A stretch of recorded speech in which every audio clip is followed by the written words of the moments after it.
ਤੁਸੀਂ ਦੇਖ ਰਹੇ ਹੋ ਵਿਜ਼ਨ ਪੰਜਾਬ ਟੀਵੀ ਅਤੇ ਅਸੀਂ ਹਾਜ਼ਰ ਅੱਜ ਦਾ ਵਿਜ਼ਨ ਪ੍ਰਾਈਮ ਟਾਈਮ ਸ਼ੋਅ ਲੈ ਕੇ ਸੋਮਵਾਰ ਤੋਂ ਲੈ ਕੇ ਵੀਰਵਾਰ ਵਾਲੇ ਦਿਨ ਤੱਕ ਤੁਹਾਡੀ ਸੇਵਾ 'ਚ ਅਸੀਂ ਹਾਜ਼ਰ ਹੁੰਨੇ ਆ ਔਰ ਇਸ ਪ੍ਰੋਗਰਾਮ ਦਾ ਜੋ ਸਮਾਂ ਹੁੰਦਾ ਹੈ ਉਹ 7 ਤੋਂ 8 ਹੋਇਆ ਕਰਦਾ ਹੈ ਔਰ ਕਿਸੇ ਵੀ ਕਿਸਮ ਦਾ ਸਵਾਲ ਜਾਂ ਤੁਸੀਂ ਕੋਈ ਸੁਝਾਅ ਦੇਣਾ ਚਾਹੁੰਦੇ ਆ ਜਾਂ ਕਿਸੇ ਕਿਸਮ ਦੀ ਤੁਹਾਡੇ ਕੋਲ ਕੋਈ ਜਾਣਕਾਰੀ ਹੈ ਜਿਹੜੀ ਕਿ ਸਾਨੂੰ ਨਹੀਂ ਪਤਾ ਜਾਂ ਦਰਸ਼ਕਾਂ ਨੂੰ ਨਹੀਂ ਪਤਾ ਤੁਸੀਂ ਸਾਂਝੀ ਕਰਨੀ ਚਾਹੁੰਦੇ ਆ ਤਾਂ 905 790 9099 ਸਟੂਡੀਓ ਦਾ ਨੰਬਰ ਹੈ ਔਰ ਜਿੱਥੇ ਤੁਸੀਂ ਇਸ ਪ੍ਰੋਗਰਾਮ ਨੂੰ ਆਪਣੇ ਟੀਵੀ ਸੈੱਟ ਉੱਪਰ ਦੇਖਦੇ ਹੋ ਨਾਲ ਦੀ ਨਾਲ ਇਸ ਪ੍ਰੋਗਰਾਮ ਦਾ ਤੁਸੀਂ ਸਿੱਧਾ ਪ੍ਰਸਾਰਣ ਫੇਸਬੁੱਕ ਤੇ ਵੀ ਦੇਖ ਸਕਦੇ ਹੋ ਔਰ ਫੇਸਬੁੱਕ ਤੇ ਉੱਪਰ ਹੋਰ ਸਾਰੇ ਦੇ ਸਾਰੇ ਪ੍ਰੋਗਰਾਮ ਜਿਹੜੇ ਕਿ ਵਿਜ਼ਨ ਪੰਜਾਬ ਟੀਵੀ ਵੱਲੋਂ ਪੇਸ਼ ਕੀਤੇ ਜਾਂਦੇ ਆ ਚਾਹੇ ਉਹ ਭਾਰਤ ਤੋਂ ਹੋਣ ਚਾਹੇ ਕੈਨੇਡਾ ਤੋਂ ਚਾਹੇ ਅਮਰੀਕਾ ਤੋਂ ਸਾਰੇ ਦੇ ਸਾਰੇ ਪ੍ਰੋਗਰਾਮ ਜਿਹੜੇ ਉੱਥੇ ਲਿੰਕ ਮੌਜੂਦ ਨੇ ਤੁਸੀਂ ਸਰਚ ਕਰਨਾ ਹੈ ਵਿਜ਼ਨ ਪੰਜਾਬ ਟੀਵੀ ਕੈਨੇਡਾ ਔਰ ਸਾਰੇ ਦੇ ਸਾਰੇ ਲਿੰਕ ਉੱਥੇ ਚਾਹੇ ਲਾਈਵ ਸੀ ਤੇ ਚਾਹੇ ਰਿਕਾਰਡਡ ਸੀ ਸਾਰੇ ਪ੍ਰੋਗਰਾਮ ਤੁਸੀਂ ਵਾਚ ਕਰ ਸਕਦੇ ਹੋ ਔਰ ਸਾਡੀ ਕੋਸ਼ਿਸ਼ ਹੁੰਦੀ ਹੈ ਕਿ ਅਸੀਂ ਨਵੇਂ ਮਹਿਮਾਨ ਤੇ ਨਵੇਂ ਵਿਸ਼ੇ ਦੇ ਨਾਲ ਤੁਹਾਨੂੰ ਰੂਬਰੂ ਕਰਵਾਈਏ ਜਾਣੂ ਕਰਵਾਈਏ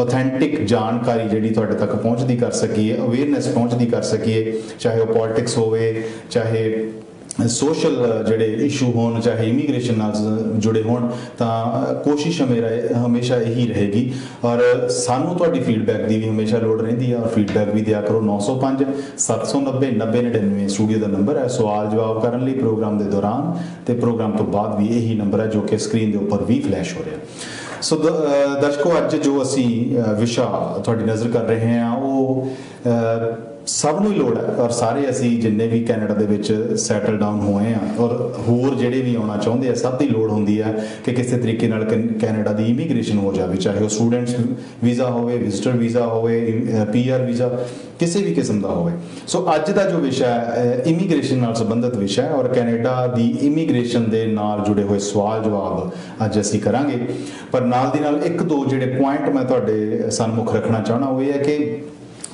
ਕੈਨੇਡਾ ਦੇ ਵਿੱਚ ਖਾਸ ਕਰਕੇ ਜਿਹੜੇ ਵੱਡੇ ਸ਼ਹਿਰ ਹੈ ਜਿਵੇਂ ਟੋਰਾਂਟੋ ਦੀ ਗੱਲ ਕਰੀਏ ਜਾਂ ਹੋਰ ਵੈਨਕੂਵਰ ਦੀ ਗੱਲ ਕਰੀਏ ਬਹੁਤ ਸਾਰੇ ਸਟੂਡੈਂਟਸ ਜਿਹੜੇ 18 ਮਾਰਚ ਤੋਂ ਪਹਿਲਾਂ ਜਿਨ੍ਹਾਂ ਨੂੰ ਵੀਜ਼ਾ ਮਿਲਿਆ ਸੀ ਉਹ ਸਟੂਡੈਂਟ ਜਿਹੜੇ ਆ ਉਹ ਕੈਨੇਡਾ ਦੇ 에ਅਰਪੋਰਟ ਤੇ ਮੈਂ ਵੱਡੇ ਸ਼ਹਿਰ ਤਾਂ ਕਹਿ ਰਿਹਾ ਕਿ ਟੋਰਾਂਟੋ 에ਅਰਪੋਰਟ ਤੋਂ ਪਿਛਲੇ ਦਿਨੀ ਸਟੂਡੈਂਟਸ ਨੂੰ ਵਾਪਸ ਭੇਜਿਆ ਗਿਆ ਕਿਉਂ ਭੇਜਿਆ ਗਿਆ ਉਹਦੇ ਬਾਰੇ ਵੀ ਡਿਟੇਲ 'ਚ ਜਾਣਕਾਰੀ ਆਪਾਂ ਹਾਸਲ ਕਰਾਂਗੇ ਫਿਰ ਉਸ ਤੋਂ ਬਾਅਦ ਜਿਹੜੇ ਵਿਜ਼ਟਰਸ ਨੂੰ ਪਿਛਲੇ ਦਿਨੀ ਸਾਡੀ ਕੈਨੇਡੀਅਨ ਗਵਰਨਮੈਂਟ ਨੇ ਇਹ ਅਨਾਉਂਸ ਕੀਤਾ ਇਮੀਗ੍ਰੇਸ਼ਨ ਮਿਨਿਸਟਰ ਨੇ ਅਨਾਉਂਸ ਕੀਤਾ ਕਿ ਵਿਜ਼ਟਰ ਵੀਜ਼ਾ ਦੇ ਉੱਪਰ ਆਏ ਹੋਏ ਜਿਹੜੇ ਵਿਜ਼ਟਰਸ ਹੈ ਉਹ ਆਪਣਾ ਵੀਜ਼ੇ ਨੂੰ ਤਬਦੀਲ ਕਰ ਸਕਦੇ ਆ ਵਰਕ ਪਰਮਿਟ ਦੇ ਵਿੱਚ ਉਹਦੀਆਂ ਕੀ ਰਿਕੁਆਇਰਮੈਂਟਸ ਹੈ ਕੀ ਲੋੜਾਂ ਨੇ ਉਹ ਵੀ ਅਸੀਂ ਡਿਸਕਸ ਕਰਾਂਗੇ ਫਿਰ ਉਸ ਤੋਂ ਬਾਅਦ ਕੈਨੇਡੀਅਨ ਗਵਰਨਮੈਂਟ ਜਾਂ ਕੈਨੇਡੀਅਨ ਇਮੀਗ੍ਰੇਸ਼ਨ ਕਦੋਂ ਵਿਜ਼ਟਰਸ ਨੂੰ PR ਨੂੰ ਜਾਂ ਸਟੂਡੈਂਟਸ ਨੂੰ ਹਰੀ ਝੰਡੀ ਦਿਖਾਏਗੀ ਕਿ ਉਹ ਕੈਨੇਡਾ ਆ ਸਕਣ ਕਿਉਂਕਿ ਸਭ ਨੂੰ ਜ਼ਰੂਰਤ ਹੁੰਦੀ ਹੈ ਚਾਅ ਹੁੰਦਾ ਸ਼ੌਕ ਹੁੰਦਾ ਕਿ ਅਸੀਂ ਆਪਣਾ ਭਵਿੱਖ ਜਲਦੀ ਉਜਵਲ ਕਰੀਏ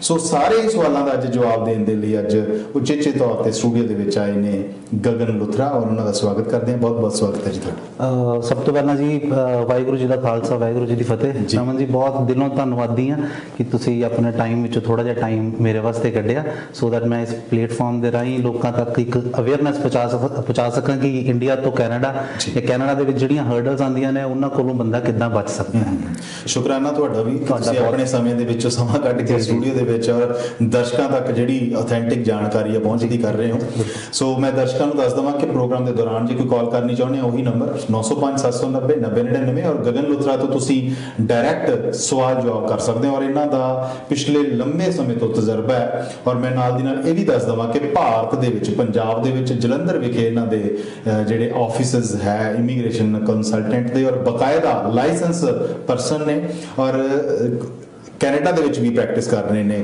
ਕੈਨੇਡਾ ਦੇ ਵਿੱਚ ਵੀ ਔਰ ਭਾਰਤ ਦੇ ਵਿੱਚ ਪੰਜਾਬ ਦੇ ਵਿੱਚ ਵੀ ਜੇ ਤੁਹਾਡਾ ਕੋਈ ਪੰਜਾਬ ਦੇ ਵਿੱਚ ਬੈਠਾ ਕੋਈ ਰਿਸ਼ਤੇਦਾਰ ਜਾਂ ਕੋਈ ਸਾਕ ਸੰਬੰਧੀ ਜਿਹੜਾ ਕਿ ਸਟੂਡੈਂਟ ਵੀਜ਼ਾ ਉੱਪਰ ਆਉਣਾ ਚਾਹੁੰਦਾ ਹੈ ਵਿਜ਼ਟਰ ਵੀਜ਼ਾ ਉੱਪਰ ਆਉਣਾ ਚਾਹੁੰਦਾ ਤਾਂ ਇਹਨਾਂ ਦੇ ਨੰਬਰ ਅਨਾਉਂਸ ਕਰਾਂਗੇ ਤੁਸੀਂ ਨੰਬਰ ਨੋਟ ਕਰ ਲੈਣਾ ਔਰ ਇਹਨਾਂ ਦੀ ਜਾਣਕਾਰੀ ਤੋਂ ਤੁਹਾਨੂੰ ਪਤਾ ਲੱਗ ਜਾਏਗਾ ਕਿ ਵੀ ਇਹ ਕਿੰਨਾ ਕੁ ਹੀ ਚੰਗਾ ਕੰਮ ਕਰਦੇ ਨੇ ਤੇ ਕਰਦੇ ਆ ਰਹੇ ਨੇ ਸੋ ਜ਼ਿਆਦਾ ਦੇਰੀ ਨਾ ਕਰਦੇ ਹੋਏ ਮੈਂ ਇੱਕ ਦੋ ਜਿਹੜੇ ਬਹੁਤ ਅਹਿਮ ਸਵਾਲ ਹੈ ਜਿਹੜੇ ਕਿ ਸਭ ਦਰਸ਼ਕਾਂ ਨੂੰ ਸਭ ਨੂੰ ਇਸ ਚੀਜ਼ ਦਾ ਜ਼ਿਕਰ ਰਹਿੰਦਾ ਕਿ ਵੀ ਸਾਡੇ ਬੱਚੇ ਕਦੋਂ ਆਉਣਗੇ ਜੀ ਸੋ ਸਟੂਡੈਂਟਸ ਦੀ ਜੇ ਗੱਲ ਕਰੀਏ ਤਾਂ ਪਿਛਲੇ ਦਿਨੀ ਟੋਰਾਂਟੋ 에ਅਰਪੋਰਟ ਤੋਂ ਕੁਝ ਸਟੂਡੈਂਟਸ ਨੂੰ ਵਾਪਸ ਭੇਜਿਆ ਗਿਆ ਜੀ ਮੇਰਾ ਸਵਾਲ ਹੀ ਇੱਥੋਂ ਸ਼ੁਰੂ ਹੁੰਦਾ ਹੈ ਕਿ ਜਦੋਂ ਸਟੂਡੈਂਟਸ ਦੇ ਕੋਲ ਵੀਜ਼ਾ ਹੈ ਸਭ ਕੁਝ ਹੈ ਤਾਂ ਫਿਰ ਉਹ ਵਾਪਸ ਕਿਉਂ ਕੋਵਿਡ ਨਾਲ ਰਿਲੇਟਡ ਹੋ ਸਕਦਾ ਮਸਲਾ ਹੋਵੇ ਲੇਕਿਨ ਹੋਰ ਕਿਹੜੀਆਂ ਗੱਲਾਂ ਨੇ ਕਿ ਵੀ ਉਹਨਾਂ ਨੂੰ ਵਾਪਸ ਭੇਜਿਆ ਜਾ ਰਿਹਾ? ਦੇਖੋ ਰਮਨ ਜੀ, ਮੈਂ ਸੋਚਿਆ ਸੀ ਕਿ ਕਈ ਹੋਰ ਚੀਜ਼ਾਂ ਤੋਂ ਇਸ ਸੈਸ਼ਨ ਦੀ ਸ਼ੁਰੂਆਤ ਕਰਾਂਗੇ, ਬਟ ਤੁਸੀਂ ਜੋ ਸੈਸ਼ਨ ਚੱਕਿਆ ਹੈ, ਜੋ ਤੁਸੀਂ ਪੁਆਇੰਟ ਚੱਕਿਆ ਹੈ, ਅੱਜ ਦਾ ਹੌਟ ਟੌਪਿਕ ਇਹੀ ਹੈਗਾ